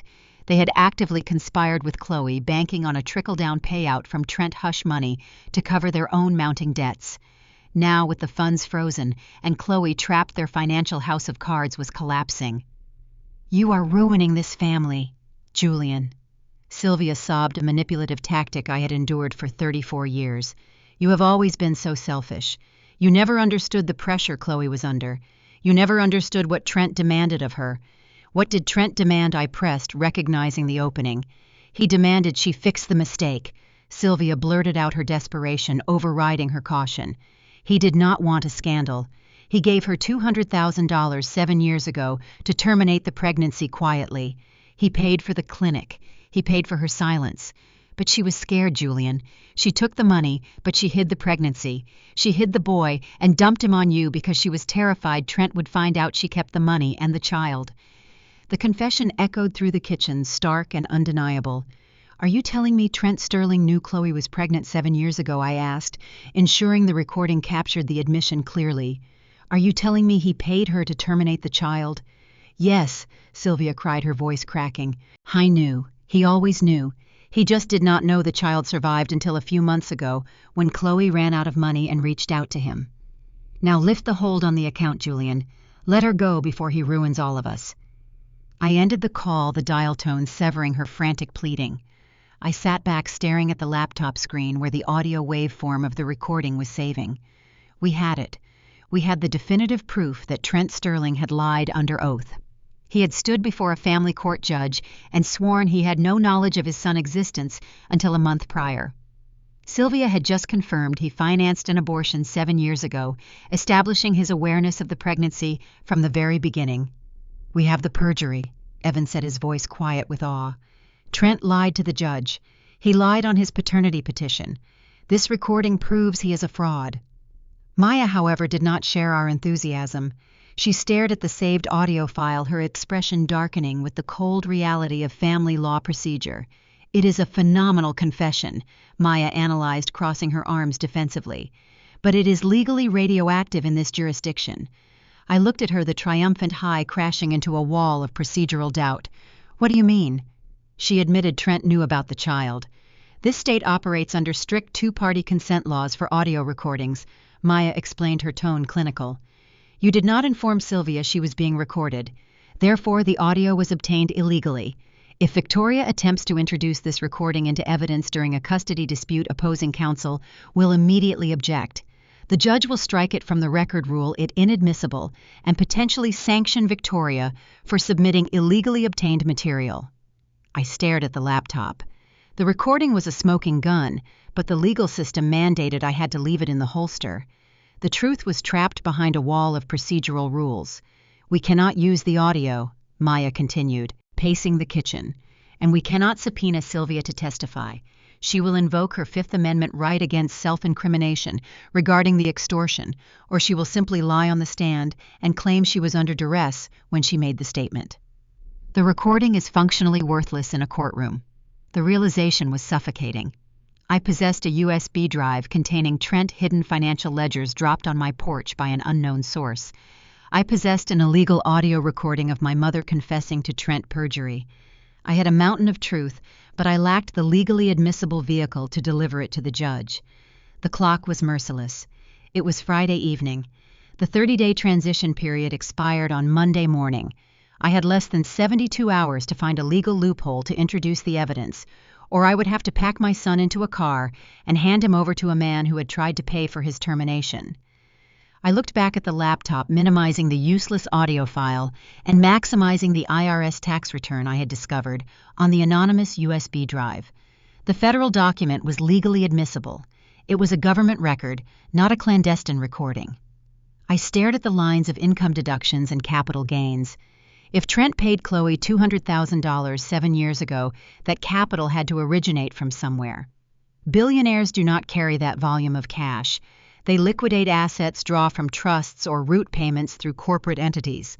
And every substantial movement of capital must be accounted for in a federal tax filing to avoid IRS scrutiny. I need to find how he classified the payout to Chloe on his taxes 7 years ago. I murmured, my eyes scanning the dense financial data. If he tried to write off an abortion payout, he committed tax fraud. I spent the next 10 hours dissecting the 7-year-old tax return line by line, cross-referencing deductions against corporate filings from the same era. The sun began to rise on Saturday morning, casting long gray shadows across the kitchen. Then I found it, buried in Schedule C under a subcategory for miscellaneous business expenditures related to an obscure holding company. Trent managed, prior to his marriage, was a deduction for $200,000. The categorization was not for a medical procedure. It was not listed as a personal gift. I zoomed in on the specific line item, my heart hammering against my ribs as I read the justification. Trent accountant had submitted to the Internal Revenue Service. Maya, I called out, my voice sharp and urgent. Come look at this. She walked over, peering over my shoulder at the highlighted text. Read the classification for the $200,000 disbursement, I instructed, pointing at the screen. Maya read the text, her eyes widening as the magnitude of the discovery sank in. It is categorized as a termination of parental rights buyout. Maya breathed disbelief coloring her words. He declared the payment to Chloe as a formal financial settlement for the severance of biological claims. The final devastating piece of the puzzle locked into place. Trent had not just paid for an abortion. He had structured the payment as a legal buyout of his own parental rights, seeking a tax deduction for abandoning his unborn child. He had formally declared to the federal government that he was permanently severing his biological connection to the infant. This is not an illegal recording, I stated, a cold, unyielding resolve replacing the exhaustion. This is a sworn federal document bearing the seal of the Internal Revenue Service. Trent Sterling signed this return under penalty of perjury 7 years ago. We had the weapon. We had the legally admissible proof that destroyed his entire paternity claim. But we still faced a critical logistical hurdle. The custody transfer was scheduled for Monday morning. The courts were closed for the weekend. We could not file an emergency motion until the courthouse doors opened on day 30, the exact day Trent was legally authorized to arrive at my home with law enforcement to take Leo. We needed to trap Trent in a sworn deposition before he could execute the physical transfer. We needed to force him to repeat his lies under oath on the record, while Victoria held the IRS document in her hand. We needed to orchestrate a legal ambush that would destroy him before he could touch my son. The digital clock on the microwave glowed a harsh green. It was past midnight on Sunday. Day 28 of the transition period was slipping into day 29. The cardboard boxes stacked in the hallway cast long, oppressive shadows. Leo was asleep upstairs, exhausted from a day I had spent trying to manufacture forced hollow cheerfulness. Maya and Evan had finally gone home, worn down by the relentless pace of our investigation. I sat alone in the kitchen, the blue light of the laptop illuminating Trent Sterling federal tax return. It was the silver bullet we needed to kill his custody claim, but the procedural hurdles remained daunting. Victoria Pierce had warned me that introducing new evidence at the 11th hour, especially tax documents requiring specialized authentication, carried significant risk. If the judge refused to admit the IRS filing due to a technicality regarding its origin, Trent would still take Leo on Monday morning. I rubbed my eyes, fighting a wave of crushing fatigue. I needed an unimpeachable method of introducing the document. I needed Trent to authenticate it himself. A sharp, distinct knock echoed from the front door. I froze. The neighborhood was quiet, immersed in the deep stillness of a suburban night. Law enforcement did not knock discreetly at midnight. Trent Associates preferred aggressive daylight intimidation. I walked quietly to the entryway, peering through the security lens. A solitary figure stood on the porch, illuminated by the amber glow of the street lamp. It was a woman. She wore a dark tailored trench coat, the collar pulled up against the chill, her posture rigid. She did not look like a process server or a hostile operative. She looked terrified. I unlocked the deadbolt and pulled the door open, keeping the security chain engaged. Julian Mercer. The woman asked, her voice low and unsteady. Yes, I replied, my stance guarded. Who are you? She stepped slightly closer to the light, lowering the collar of her coat. The profile was instantly recognizable from the society pages and philanthropic websites I had scoured for the past 3 weeks. I am Veronica Sterling, she stated, her gaze meeting mine with unexpected intensity. I need to speak with you immediately. It concerns your son. The name hit me like a physical shock. Trent Wife was standing on my porch in the middle of the night, the woman whose shell company was utilized to launder $500,000 to my sister, the woman who, according to our theory, believed she was finalizing a private adoption. I disengaged the chain and stepped back, gesturing for her to enter. She moved quickly, casting a nervous glance over her shoulder before stepping into the foyer. I locked the door behind her. She walked into the living room, her eyes immediately tracking to the cardboard boxes stacked near the hallway arch. A flicker of genuine pain crossed her features. She looked exhausted, the polished veneer of the billionaire spouse replaced by raw, frantic energy. "You know who I am," she said, turning to face me. "And I assume you know about Aegis Holdings. I know your husband used a Delaware shell company registered in your name to funnel $500,000 in extortion money to my sister," I replied, deciding directness was the safest strategy. "I know he is orchestrating a fraudulent custody battle to satisfy a morality clause in his father trust." Veronica let out a bitter, humorless laugh, dropping her designer handbag onto the coffee table. "He told me Aegis Holdings was a specialized acquisition vehicle for medical technology patents. He told me the payouts were early-stage capital investments." She began pacing the length of the rug, her hands trembling slightly as she spoke. "He told me the custody arrangement was an emergency intervention. He claimed a distant relative had passed away, leaving an orphaned child trapped in a chaotic, abusive foster situation. He said we had an opportunity to provide a stable home. He weaponized my desperation for a child to ensure my compliance." She stopped pacing, turning toward me, her eyes bright with unshed tears. "He never mentioned a biological connection. He never mentioned the child had an established, loving family. I believed we were rescuing a boy who had no one else." Her narrative confirmed the darkest aspects of our theory. Trent had manipulated his wife's profound vulnerability to construct a domestic facade, securing his inheritance while simultaneously orchestrating the destruction of my family. "When did you discover the truth?" I asked, assessing her demeanor. A spouse attempting to execute a midnight defection is a volatile variable. I needed to ensure this was not a sophisticated entrapment maneuver orchestrated by Trent's legal team. 2 days ago, Veronica answered, pulling her coat tighter around her shoulders. "He left his primary secure tablet unlocked in his home office. He was careless because he believes I am entirely reliant on his narrative. I accessed his private correspondence with his lead litigator.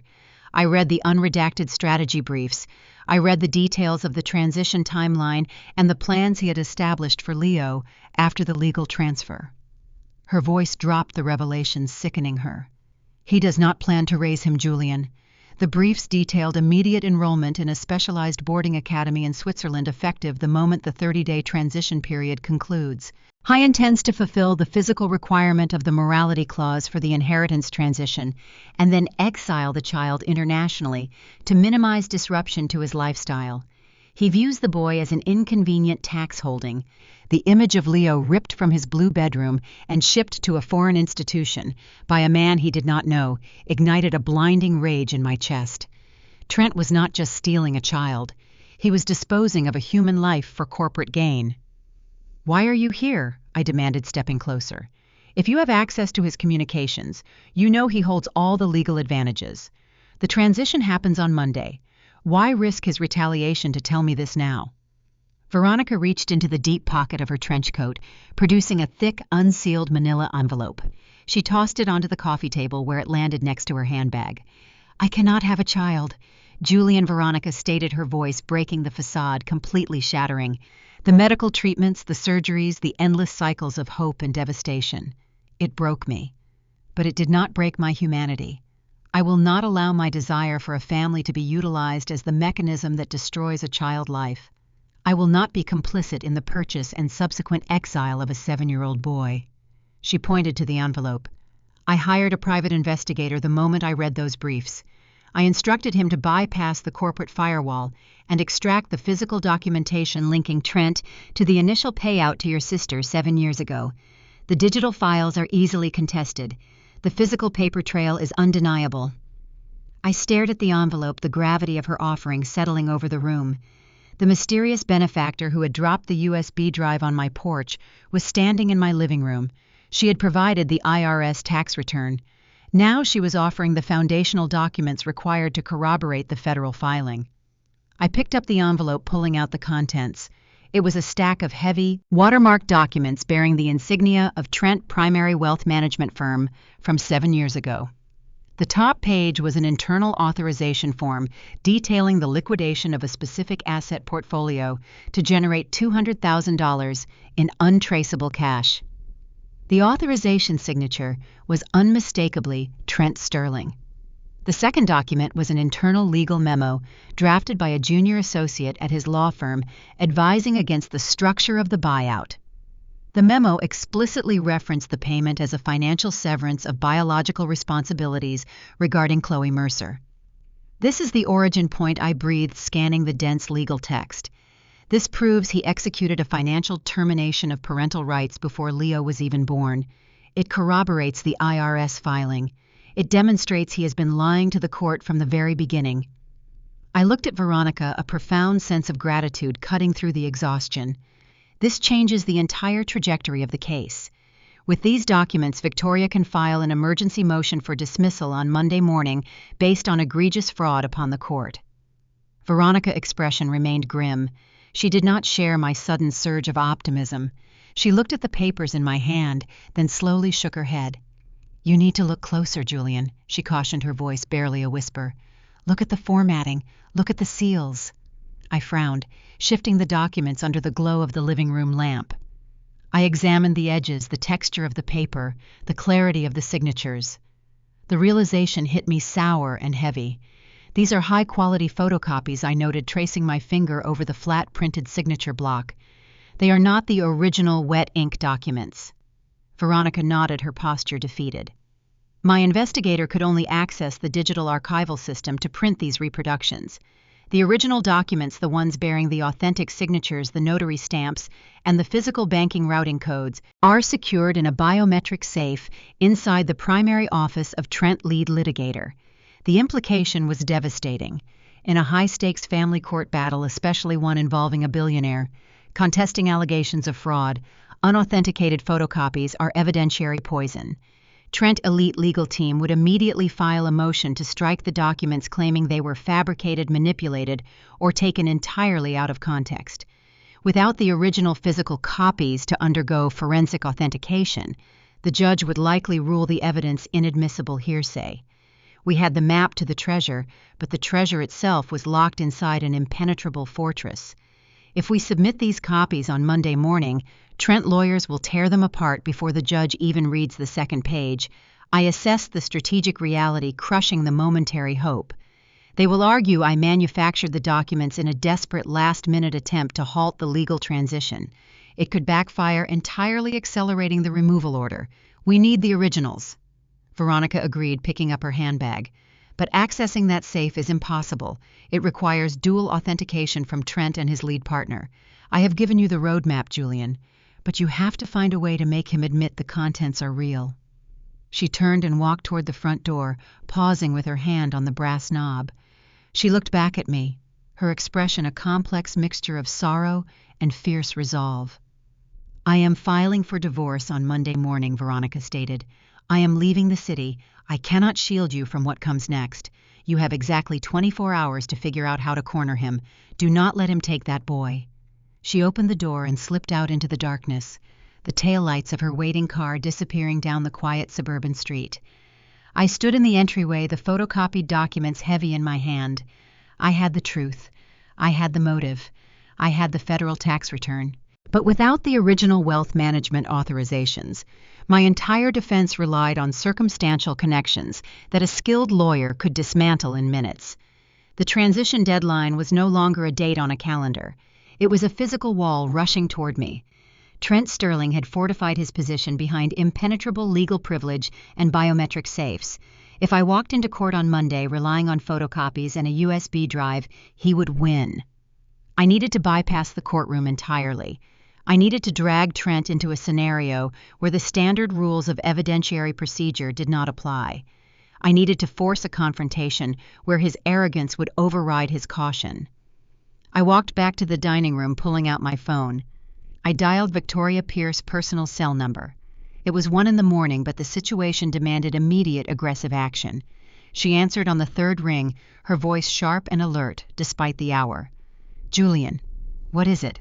"I need you to file an emergency ex parte motion at dawn." I instructed, my mind locking onto a dangerous high-risk strategy. "Do not file it regarding the custody transition. File it regarding the civil lawsuit he initiated against me, the one freezing my assets." Victoria hesitated, confusion evident in her tone. "The civil suit is a distraction tactic, Julian. Challenging it now diverts our focus from the custody deadline on Monday." "That is exactly what I want him to think," I countered, staring at the photocopied documents on the table. Trent believes he has secured the custody victory. He believes the Monday transition is a formality. But he is a billionaire who hates having his corporate operations challenged. If you file an aggressive motion demanding an immediate sworn deposition regarding his justification for freezing my assets, his ego will compel him to attend. He will want to personally oversee my financial destruction before he takes my son. Victoria processed the tactical shift her legal instincts engaging. A deposition related to the civil suit. You want to corner him in a conference room on Sunday under oath, isolated from the protective environment of a judge chambers. Exactly, I confirmed the plan, crystallizing. We use the civil suit deposition as a Trojan horse. We lock him in a room under the penalty of perjury. And then we abandon the civil suit questions entirely. We ambush him with the tax returns and the photocopies. We force him to authenticate the documents himself on the record before he has the opportunity to consult with his legal team on a defense strategy. It is a massive gamble, Victoria warned, her voice tight. If he refuses the deposition, or if his lawyers shut down the questioning, we have wasted our final 24 hours, and you will still have to surrender Leo on Monday morning. I looked upstairs toward the blue bedroom where my son was sleeping, unaware of the corporate exile planned for his future. File the motion, Victoria Y. I commanded, the exhaustion replaced by a cold, unyielding determination. Trap him in that room. I am going to make him tear down his own empire. The conference room at Victoria Pierce firm was austere, designed for function over intimidation. A long rectangular table occupied the center, devoid of the polished mahogany and expansive city views favored by corporate litigators. It was a room engineered for facts, not optics. I sat near the corner, a plain manila folder resting on the table in front of me. Sunday morning, day 29. The final countdown was operating in hours, not days. The door swung open, and Trent Sterling entered, flanked by his lead counsel and a junior associate. Trent looked remarkably relaxed for a man attending a weekend deposition. He wore a crisp, tailored shirt, minus the jacket and tie, projecting the image of a busy executive, mildly annoyed by a trivial administrative delay. He believed this meeting was a desperate attempt to lift the freeze on my bank accounts. I believed he held all the leverage. "Good morning, Mr. Sterling," Victoria said smoothly, gesturing to the chair directly across the table. "Thank you for accommodating this expedited schedule. We appreciate your willingness to resolve these civil matters prior to the scheduled transition tomorrow." Trent settled into the chair, adjusting his cuffs with slow, deliberate precision. "I am a reasonable man, Ms. Pierce. I prefer to conclude my transactions efficiently. Let us finalize this financial dispute so we can proceed with the primary objective." The court reporter seated at the head of the table engaged the recording equipment. Victoria administered the oath. Trent raised his right hand, swearing to tell the truth, the whole truth, and nothing but the truth. The legal trap was armed. Every word he spoke was now permanently recorded under the penalty of perjury. Victoria began the questioning, methodically establishing the parameters of the civil lawsuit. She inquired about the rationale behind freezing my assets, forcing Trent to construct a narrative justifying his aggressive financial tactics. I initiated the asset freeze because Mr. Mercer demonstrated unstable behavior during the initial custody proceedings. Trent stated his tone patronizingly clinical. He exhibited a concerning level of emotional volatility regarding the biological reality of the situation. I deemed it necessary to restrict his financial mobility to ensure he did not attempt to flee the jurisdiction with my son. Victoria nodded, making a brief notation on her legal pad. "You portray yourself as a deeply concerned father taking proactive measures. This level of dedication is commendable. However, it raises a fundamental timeline question, Mr. Sterling." She leaned forward, shifting the trajectory of the interrogation. "When exactly did you become aware that Chloe Mercer was pregnant with your child 7 years ago?" Trent-led counsel immediately raised a hand. "Objection. Relevance. The timeline of his knowledge regarding the pregnancy has no bearing on the financial justifications for the civil asset freeze currently under review." Victoria did not retreat. "It is entirely relevant, counselor. Mr. Sterling is alleging that Julian Mercer is an unstable flight risk. We are establishing Mr. Sterling's history of involvement and his sudden aggressive intervention to contextualize his civil claims. If he has known about the child for 7 years and chose to intervene only last month, his current assertions of immediate danger appear highly manufactured. The lawyer opened his mouth to argue further, but Trent waved him off with a dismissive flick of his wrist. Trent possessed the arrogance of a man accustomed to controlling the narrative. He believed he could navigate the question effortlessly. "I will answer it," Trent said, directing his gaze toward me, a cold, challenging stare. "It is a simple matter of record. I was completely unaware of the pregnancy. Chloe Mercer concealed her condition. She severed contact and vanished. I only discovered I had a son a month ago when she reached out to me. If I had known, I would have assumed my responsibilities immediately. I would have raised him." The lie echoed in the sterile conference room, captured precisely by the court reporter microphone. Trent had just committed perjury. He had formally sworn under oath that he had no knowledge of the child's existence prior to the current custody dispute. I did not react. I remained perfectly still, watching him deliver the fabricated narrative with polished conviction. Victoria glanced at me, a microscopic signal passing between us. The opening was established. I opened the manila folder. I withdrew a single sheet of paper and slid it across the table. It came to rest directly in front of Trent. It was a complex flowchart I had generated overnight. The primary hard drive was gone, stolen by my parents, but I was not a novice. I never maintained a single point of failure. I had utilized an encrypted, decentralized cloud storage protocol, backing up every critical financial schematic I produced. The chart detailed the precise routing of $500,000 from his wife's shell company, Aegis Holdings, directly into an offshore account controlled by my sister Chloe. "Mr. Sterling." I began speaking for the first time since he entered the room. My voice was level, devoid of the emotional volatility he had just accused me of exhibiting. "Could you explain the business rationale behind utilizing a Delaware LLC registered to your wife to disburse $500,000 to Chloe Mercer exactly 4 days prior to her filing an affidavit supporting your custody claim?" Trent stared at the flowchart. His relaxed posture evaporated. The casual arrogance shattered, replaced by a sudden rigid tension. He recognized the specific routing codes. He realized I possessed intimate knowledge of his covert financial operations. His lead counsel snatched the paper from the table, scanning it rapidly. "Objection. This is an ambush. This document has not been authenticated during discovery. It is an unverified schematic generated by opposing counsel. It is entirely inadmissible in this deposition. I am not entering it into evidence as a financial record," Victoria countered smoothly. "I am presenting it to the witness to refresh his recollection regarding his previous statement." Trent lawyer glared at Victoria, recognizing the tactical maneuver. "You are attempting a hostile interrogation regarding irrelevant matters. We are concluding this deposition. My client will not answer questions regarding unsubstantiated financial diagrams." The lawyer began gathering his binders, signaling to Trent to stand up. They were executing an emergency withdrawal, attempting to terminate the sworn testimony before further damage could be inflicted. The lawyer paused, looking at me with a sneer of professional disdain. "A flowchart demonstrating capital movement proves nothing regarding paternity or his timeline of knowledge, Mr. Mercer. You have presented an unverified diagram. You have exhausted your tactical options. We are leaving." I did not stand up. I did not raise my voice. I simply reached back into the manila folder. "You are correct, counselor," I replied, my voice dropping into a chillingly calm register. "The financial schematic merely illustrates the recent bribery. It does not definitively prove his historical knowledge of the child." I pulled out a second document. It was printed on heavy official paper, the red seal of the Internal Revenue Service stark against the white background. It was the federal tax return from 7 years ago, the document Veronica Sterling, private investigator, had extracted from the archives. I slid the heavy document across the table. It stopped next to the discarded flowchart.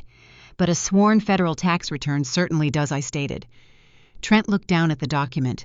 The color drained completely from his face, leaving his skin a sickly ashen gray. His eyes locked onto the specific Schedule C deduction I had highlighted in bright yellow ink. "Mr. Sterling," Victoria said, her voice commanding the room with absolute authority, "please review the highlighted line item on your personal federal tax filing from 7 years ago. Under penalty of perjury, you claimed a $200,000 deduction. Could you please read the classification category aloud for the record?" Trent stared at the page, paralyzed.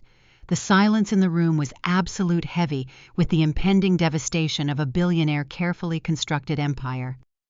"Read it," Mr. Sterling. Victoria commanded, her tone unyielding. Trent, lead counsel, leaned over looking at the document.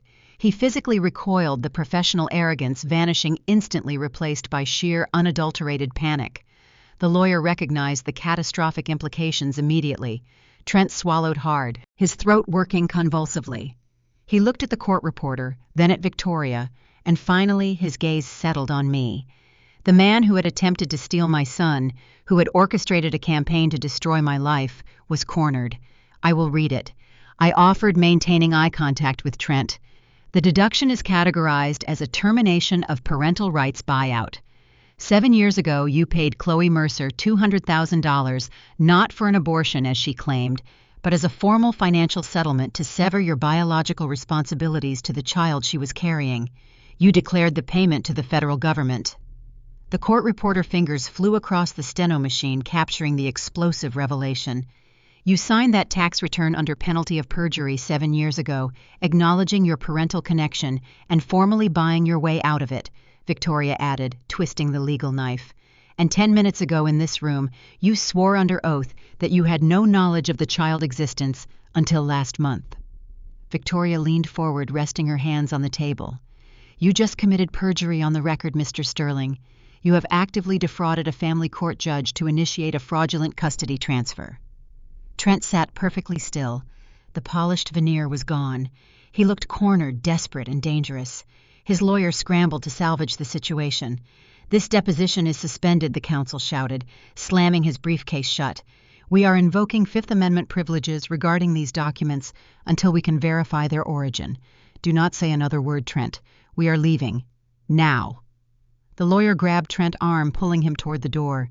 Trent stumbled slightly, the realization of his exposure severely impairing his usual calculated movements. They rushed out of the conference room, the door clicking shut behind them, leaving the heavy scent of panic lingering in the air. Victoria exhaled a long, shaky breath, sinking back into her chair. She looked at the federal tax return resting on the table. "We have him," Julian. Victoria said, a mixture of awe and relief coloring her voice. "The perjury is documented on the record. The tax return contradicts his sworn paternity petition. He just detonated his own case." I looked at the empty chair where Trent had been sitting moments prior. The trap had worked flawlessly.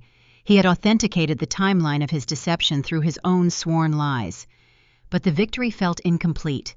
The legal mechanism was engaged, but the physical reality remained unchanged. It was Sunday afternoon. The 30-day transition order was still actively mandated by the judge for Monday morning. "We need to file the emergency dismissal motion immediately," I instructed, gathering the documents.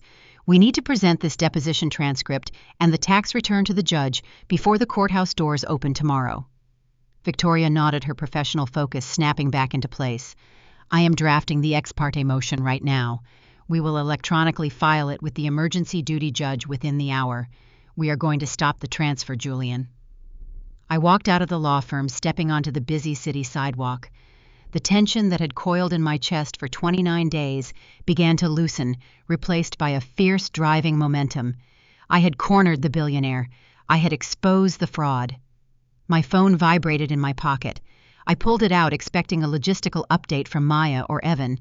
The caller identification displayed a restricted number. I answered the call, the noise of the city traffic roaring around me. "Hello," I said. "Julian Mercer." The voice on the other end was distorted, masked by a digital scrambling application, rendering the speaker unidentifiable. "Who is this?" I demanded, the momentary relief evaporating, replaced by a sudden chilling apprehension. The digital voice ignored my question. "You played a very aggressive hand today, Mr. Mercer. Forcing the deposition was a clever tactical maneuver, but you fail to understand the fundamental reality of your situation. You are attempting to utilize bureaucratic procedures against an entity that owns the bureaucracy." I stopped walking, stepping into the alcove of a nearby building to isolate the audio. Trent's legal team had fled in panic. This call represented a different echelon of retaliation. "The documents you presented today are compelling." The masked voice continued, a dark, threatening cadence beneath the distortion. "But they are irrelevant if you are physically unable to attend the hearing tomorrow morning. We are not going to allow you to introduce that evidence to a judge. The transition will proceed as scheduled." I tightened my grip on the phone. "Are you threatening me?" "We do not make threats, Mr. Mercer." The voice stated, the digital alteration failing to mask the lethal certainty in the words. "We execute solutions. Enjoy your final evening with the boy." The line went dead. I stood in the shadow of the alcove, the ambient noise of the city fading into a dull, disconnected roar. Trent Sterling was not retreating. The exposure of his perjury had not triggered a surrender. It had triggered an escalation. I was abandoning the legal arena entirely. He was initiating a physical intervention to ensure I never reached the courthouse on Monday morning.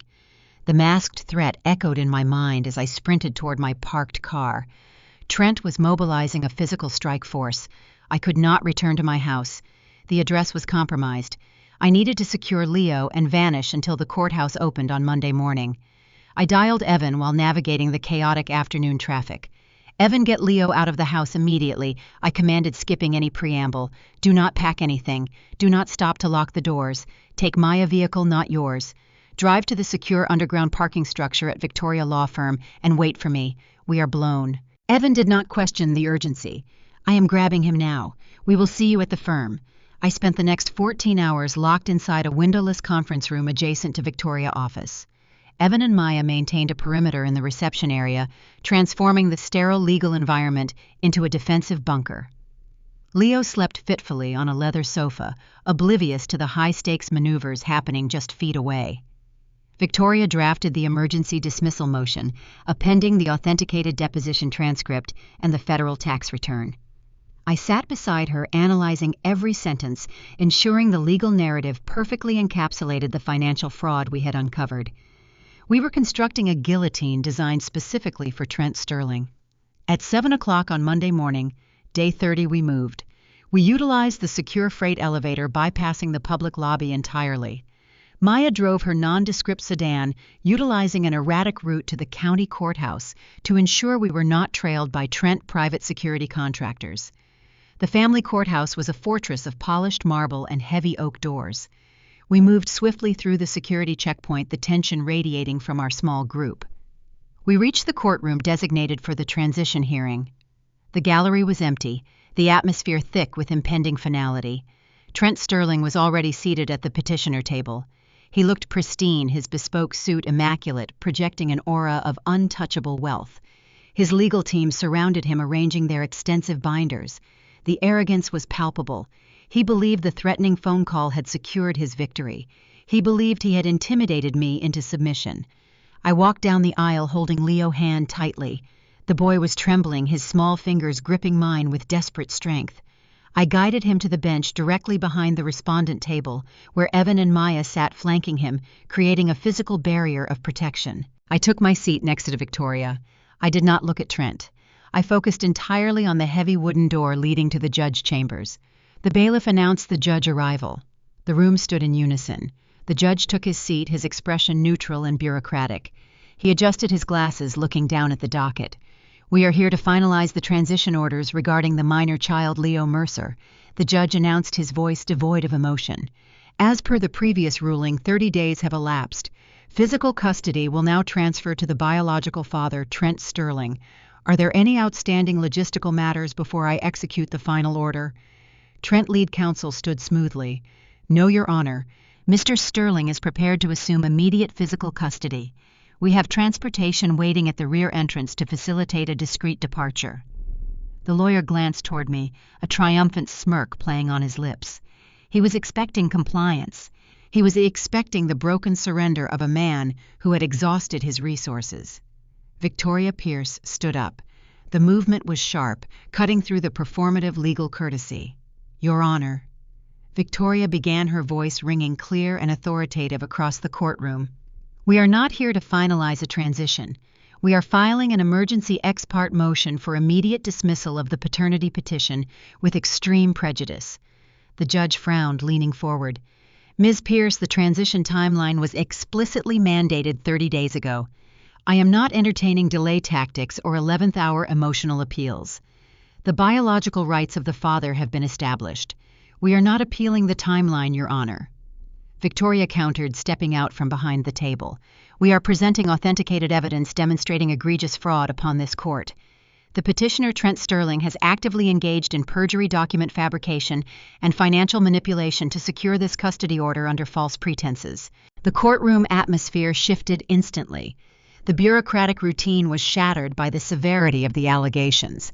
Trent lead counsel jumped up, his face flushing with anger. "Objection.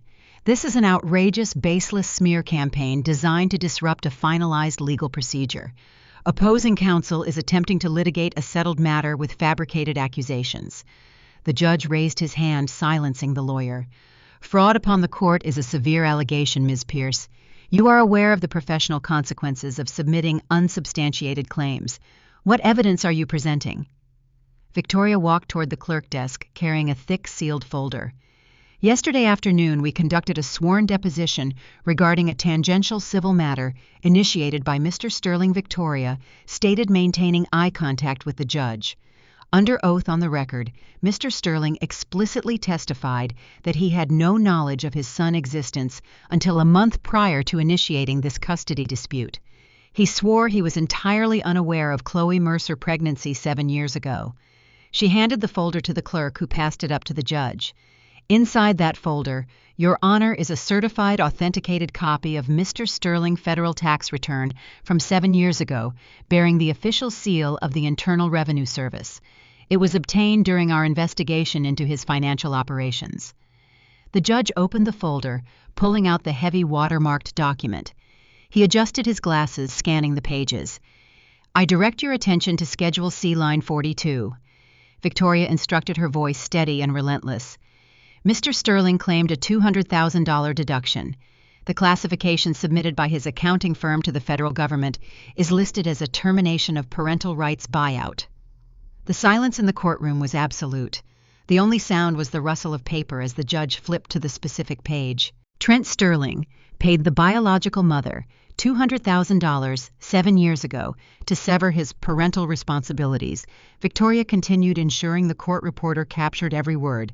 "He formally declared this transaction to the IRS. He knew about the pregnancy. He paid to terminate his legal connection to the child before the boy was even born." Victoria turned, pointing directly at Trent. "Yesterday, under oath, he swore he knew nothing. He lied to this court on his initial petition. He lied during his deposition. He is utilizing this judicial body to execute a fraudulent adoption scheme to satisfy a corporate morality clause, attempting to secure a $500 million inheritance under false pretenses." The judge stared at the tax return. The color drained from his face, replaced by a dark, surging fury. The judicial system tolerates aggressive litigation, but it aggressively penalizes being utilized as a tool for financial fraud. He looked up from the document, his gaze locking onto Trent Sterling. The neutrality was gone. He looked like a man who had just discovered he was the unwitting accomplice in a massive criminal conspiracy. "Mr. Sterling," the judge demanded, his voice dropping into a dangerously low register, "did you submit a federal tax return 7 years ago claiming a $200,000 deduction for terminating your parental rights regarding Chloe Mercer?" Trent sat frozen. The polished exterior cracked entirely. He looked toward his lead counsel, a desperate, silent plea for a legal maneuver to escape the trap. His lawyer stood up, his face ashen, his hands visibly trembling. "Your Honor, we need time to review this document. We were not provided this during discovery. We need to authenticate. This is a federal tax return bearing your client's signature." The judge interrupted, his voice echoing like a thunderclap. "The IRS does not generate fraudulent returns. I am asking a direct question. Did your client pay for a termination of parental rights 7 years ago and then swear in my courtroom last month that he had no knowledge of the child?" The lawyer swallowed hard, stepping away from the table. He looked at Trent, the realization dawning that defending his client now meant participating in an active fraud conspiracy. "I cannot answer that, Your Honor," the lawyer stammered, raising his hands in a gesture of surrender.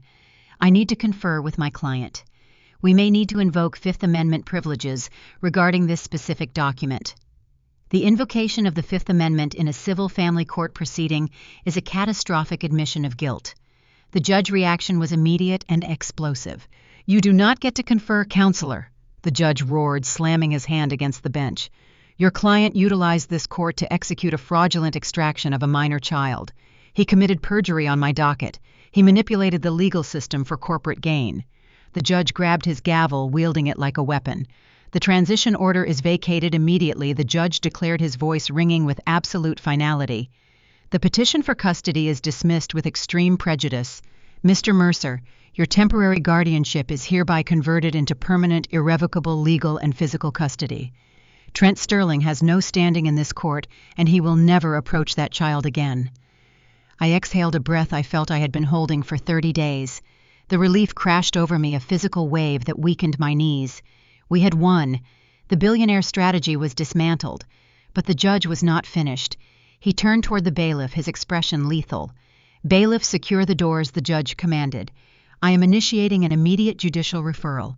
Contact the district attorney office and the regional director of the Internal Revenue Service. Mr.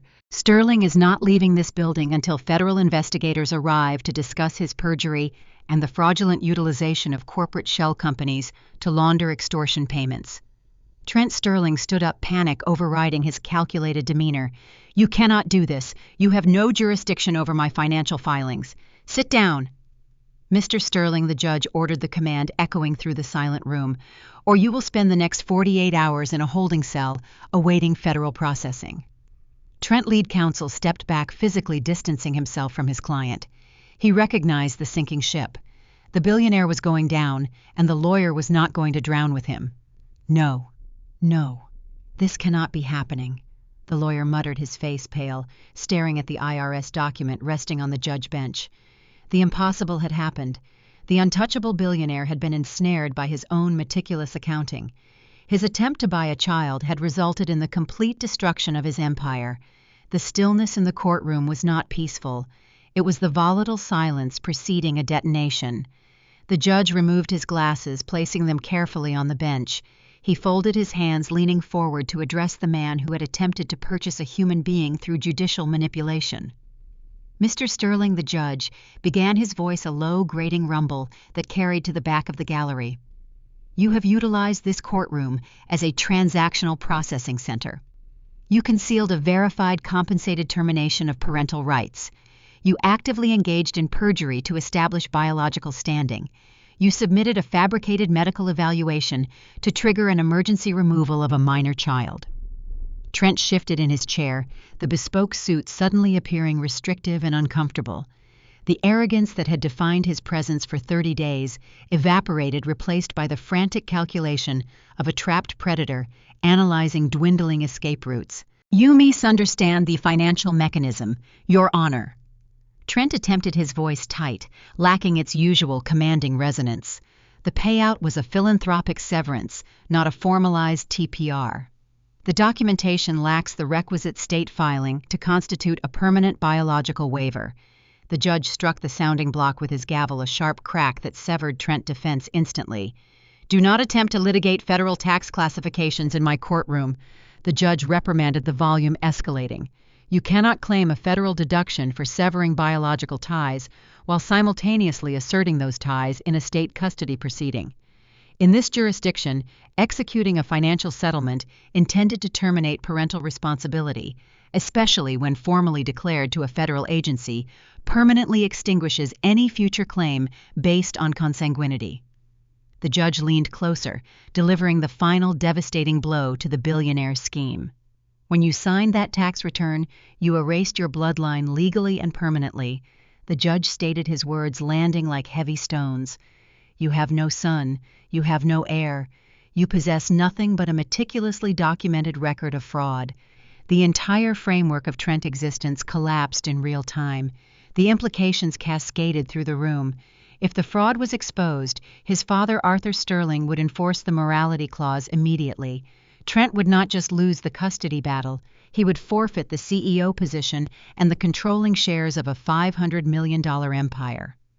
The IRS investigation into the fraudulent deduction and the subsequent use of shell companies would trigger massive federal penalties, potentially resulting in asset seizure and incarceration. I was staring into an abyss he had constructed himself. From the gallery behind me, a sudden disruptive commotion erupted. Julian, please." I turned around. Richard and Sylvia were pushing their way toward the wooden railing separating the gallery from the trial floor. My mother's face was streaked with desperate tears, her makeup running in dark rivulets. My father looked frantic, his hands grasping the polished wood of the railing. They had attended the hearing anticipating a payout. They had stolen my evidence, allied themselves with a billionaire, and arrived to witness the final transfer of their grandson, expecting the hush money to flow immediately afterward to salvage their collapsing finances. Instead, they were witnessing the total annihilation of their benefactor. "Julian, you have to help us."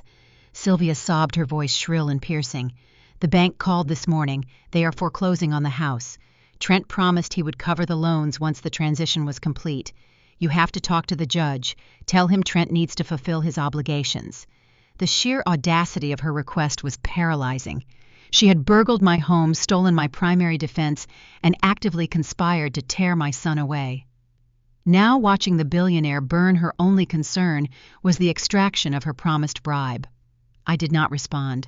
I simply looked at the woman who had birthed me, realizing any lingering biological connection had dissolved entirely. I felt nothing but a cold, clinical detachment. Richard slammed his hand against the railing, his panic overriding any sense of decorum.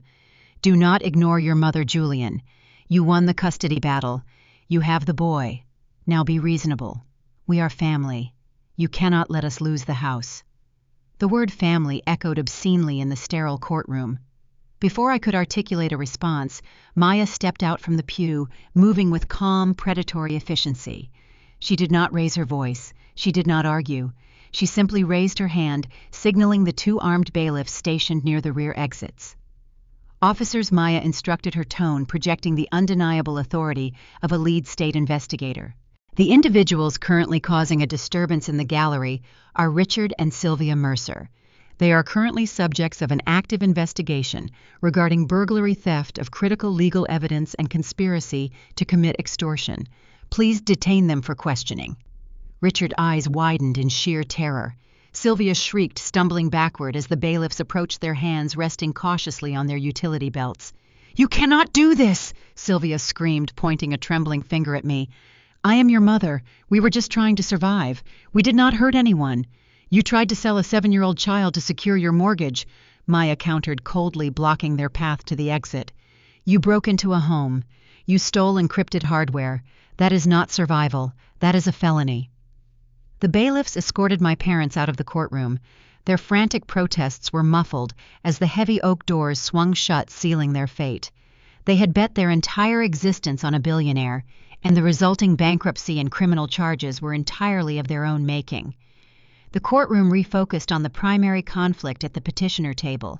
Trent-led counsel was packing his briefcase with frantic, uncoordinated movements. The lawyer was abandoning the sinking ship, calculating his own legal exposure for participating in a fraudulent proceeding. "Your Honor," the lawyer stammered, avoiding eye contact with the bench. "My firm was not privy to the financial disclosures presented today. We were retained under the assumption that the paternity claim was legitimate and unencumbered. I must formally request permission to withdraw as counsel for the petitioner, effective immediately." The judge observed the lawyer cowardly retreat with evident disgust. "Permission granted, counselor," the judge sneered. "I suggest you retain your own representation. The State Bar Association will be highly interested in your firm due diligence regarding the fabricated medical reports submitted under your signature." The lawyer hurried down the aisle, practically running toward the exit, leaving Trent Sterling sitting entirely alone at the expansive table. The billionaire was isolated, stripped of his legal shield, his familial pawns, and his financial leverage.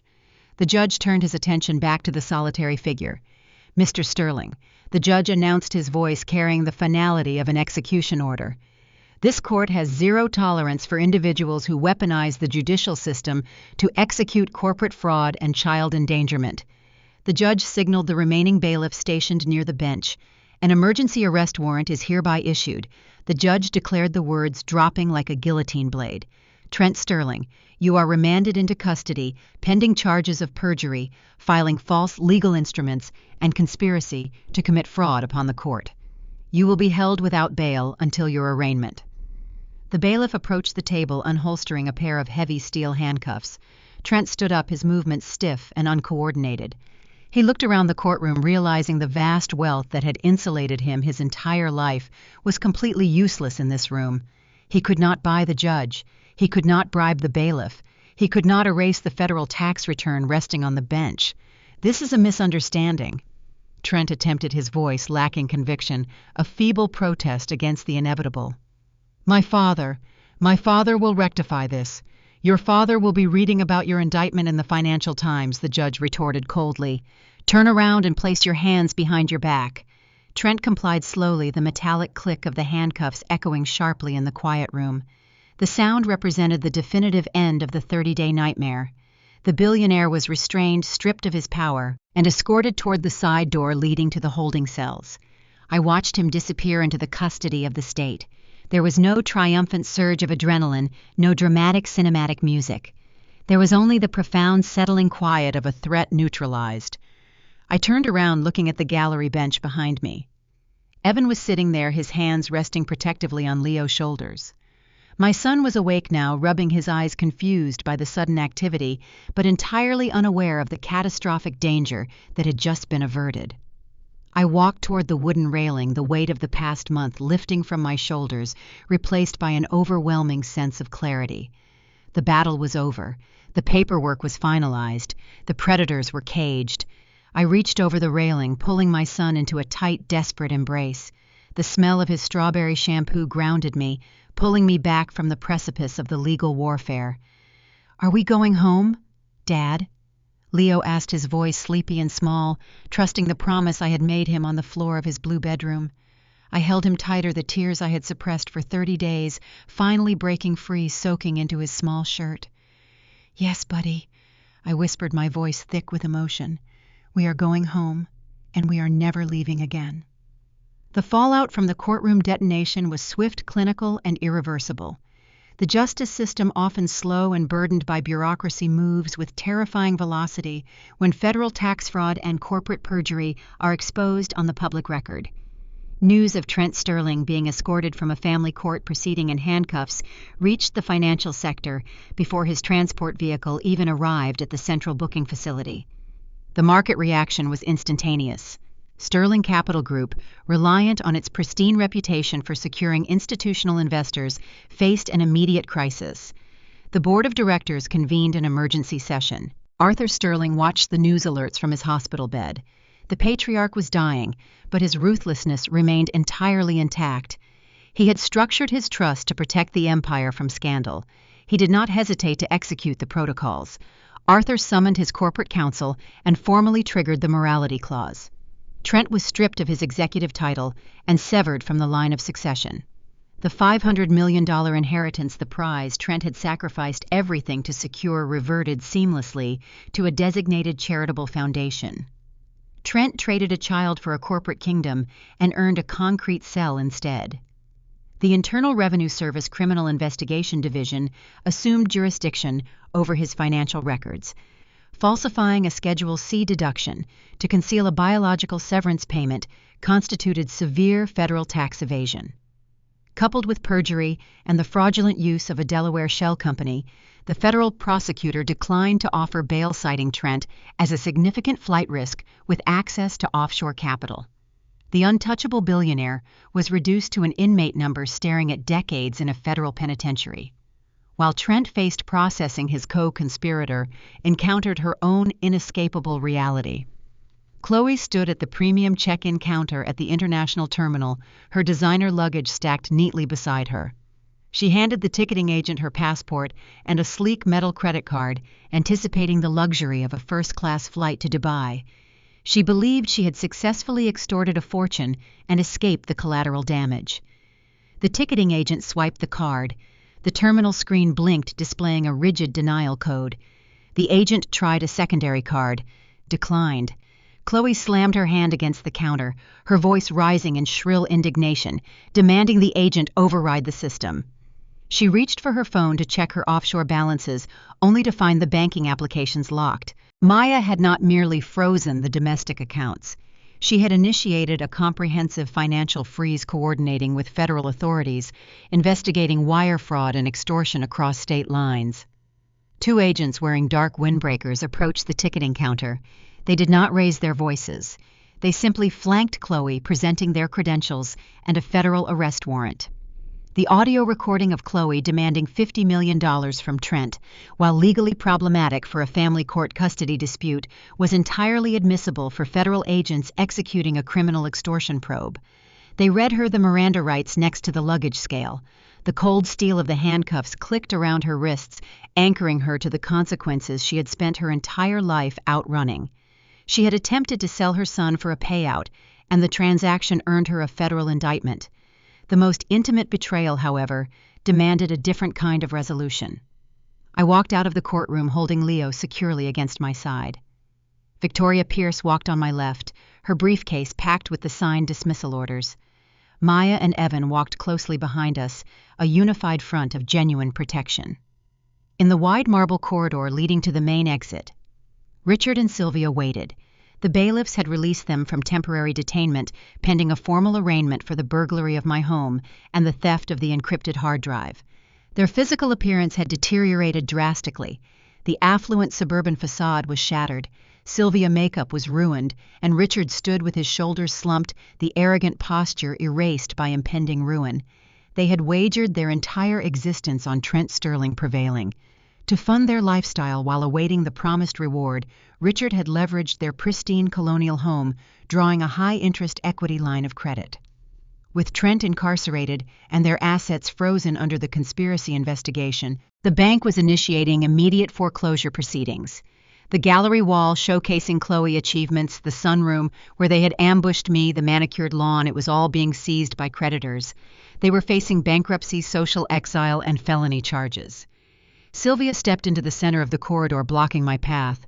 She reached out her hands, trembling, her eyes wide with a desperate, hollow panic. "Julian, please," Sylvia begged, her voice echoing off the marble walls. "You have to speak to the prosecutor. Tell them it was a misunderstanding about the computer drive. We are going to lose the house. We have nowhere to go. We are your parents." I did not stop walking. I did not slow my pace. I kept my eyes fixed on the glass doors leading to the sunlit street. Richard stepped forward, his voice cracking. "Son, we made a mistake. We were scared. Just give us a chance to make it right." I tightened my grip on Leo's hand. I did not break my stride. I walked directly past them, navigating around their outstretched hands as if they were invisible obstacles in the hallway. I did not offer anger. I did not offer a hollow speech of forgiveness. I offered nothing. Silence is the ultimate boundary. It is the definitive declaration that a relationship has ceased to exist. I left them standing in the echoing corridor, grasping at empty air, surrounded by the ashes of the empire they had tried to burn down. 6 months later, the chilling atmosphere of the legal warfare melted into a stable, quiet routine. I resigned from my previous accounting firm, choosing to open my own independent forensic practice, securing clients who valued integrity over corporate leverage. The civil lawsuit Trent had filed against me was dismissed with prejudice, the asset freeze lifted, and my financial independence restored. Veronica Sterling finalized her divorce, securing a quiet life away from the city, staying true to her word. The calendar marked a crisp Tuesday morning. The air was cool, and sunlight streamed through the tall, arched windows of a different courthouse. This room lacked the sterile adversarial tension of the previous hearings. It felt warm, dignified, and filled with quiet anticipation. I sat at the petitioner table. Victoria Pierce stood beside me, organizing a very different set of legal documents. Maya and Evan sat in the front row of the gallery, their faces relaxed, smiling as they watched the proceedings. Leo sat in the chair next to me, his feet dangling above the floor. He was wearing a small navy blue suit Evan had bought him for the occasion. He was occupied with a coloring book, humming a quiet tune, entirely unburdened by the shadows of his past. The judge presiding over this docket was a woman with kind eyes and a reassuring demeanor. She reviewed the thick file resting on her bench, nodding as she turned the pages. Mr. Mercer, the judge, began, her voice projecting a welcoming warmth. "I have reviewed the comprehensive background reports, the home studies provided by the Department of Child Advocacy, and the final decrees severing all prior biological claims. The termination of parental rights for both biological parents is finalized and irrevocable upon the state registry." She picked up her pen, looking down at Leo, who offered her a bright missing tooth smile. The law is a mechanism designed to protect the judge, continued, shifting her gaze to me. It often falls short, relying on biology when it should rely on character. Today we are correcting that oversight. You have demonstrated a profound, unwavering commitment to this child. You fought an asymmetrical battle to shield him from harm, proving that true parentage is forged through sacrifice, protection, and unconditional presence. The judge signed the bottom of the decree, the scratch of the pen sounding like a heavy lock falling open. It is the distinct privilege of this court to finalize this petition, the judge announced, raising her gavel. Julian Mercer, you are hereby recognized in the eyes of the law as the permanent legal father of Leo Mercer. The gavel struck the sounding block. The sound was not a blow, it was a heartbeat. It was the rhythm of a fractured world finally aligning into something whole and permanent. Victoria placed a hand on my shoulder, a silent gesture of profound victory. In the gallery, Maya wiped a tear from her cheek, while Evan grinned broadly. I stood up from the table. Leo dropped his crayons, sliding out of his chair. He did not look at the judge or the lawyers. He looked directly at me. "Dad," Leo said, his voice clear and resonant, echoing through the sunlit courtroom. "Can we go home now?" I knelt down, wrapping my arms around my son, burying my face in his shoulder. The fear, the exhaustion, the endless months of calculating defenses and dodging attacks dissolved, entirely replaced by a fierce, grounding peace. No billionaire, no fraudulent document, and no toxic bloodline could ever threaten us again. "Yes, buddy," I replied, lifting him effortlessly into my arms, feeling the solid, undeniable weight of my family. "We are going home." I carried my son down the center aisle, walking past the heavy wooden doors and stepping out into the bright, unyielding daylight. I left the courtroom behind, walking toward the car with the people who had chosen to stand beside me. The truth had not just set us free, it had built the foundation of our entire future. The drive back to the house that afternoon was different. For the first time in nearly a year, I wasn't constantly checking the rearview mirror for black SUVs. I wasn't mentally calculating legal fees or reviewing bank statements in my head. I was just a father driving his son home. Leo fell asleep in the back seat before we even hit the highway, his head resting against his superhero backpack, completely safe and entirely mine. Looking back at the wreckage of the past few months, the courtroom battles, the financial sabotage, the ultimate betrayals, I realized that surviving a toxic family and a billionaire's greed changes your fundamental understanding of the world. It strips away the illusions and leaves you with a stark, undeniable clarity. If there is anything I want you to take away from this story, it is these 3 lessons. First blood is a biological fact, but family is a behavioral choice. My parents and my sister shared my DNA, yet they eagerly conspired to destroy my life for a payout. Maya and Evan, bound by marriage and shared values, risked their own security to stand between me and a relentless predator. True family is not defined by who you were born to. It is defined by who stands with you when the fire gets close. Never let society guilt you into tolerating abuse simply because the abuser shares your last name. Second, the truth is your strongest weapon, but only if you have the patience to wield it correctly. When you are being slandered, when lies are being weaponized against you, the immediate instinct is to scream, to defend yourself loudly and publicly. That is exactly what they want. They want you emotional. They want you erratic. I defeated a billionaire not by matching his aggression, but by meticulously following the paper trail. Document everything, secure your evidence, and wait for the exact moment when the truth will inflict the maximum legal and structural damage. The truth does not need a megaphone. It needs a strategy. Finally, silence is the ultimate boundary. The most powerful response to toxic people is absolute, unyielding indifference. When my parents stood in that hallway begging for a lifeline after trying to drown me, I didn't yell. I didn't offer a dramatic speech. I just kept walking. You do not owe closure to the people who tried to destroy you. You do not owe them your anger, and you certainly do not owe them your forgiveness. Your absence is the only answer they deserve. I am Julian Mercer.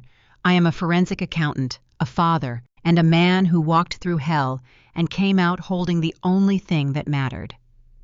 Thank you for listening to my journey. If you found strength in this story, if you believe that justice still exists when you fight smart enough to take it, please like, subscribe, and share. And remember, no matter how much money or power they have, the truth always leaves a receipt.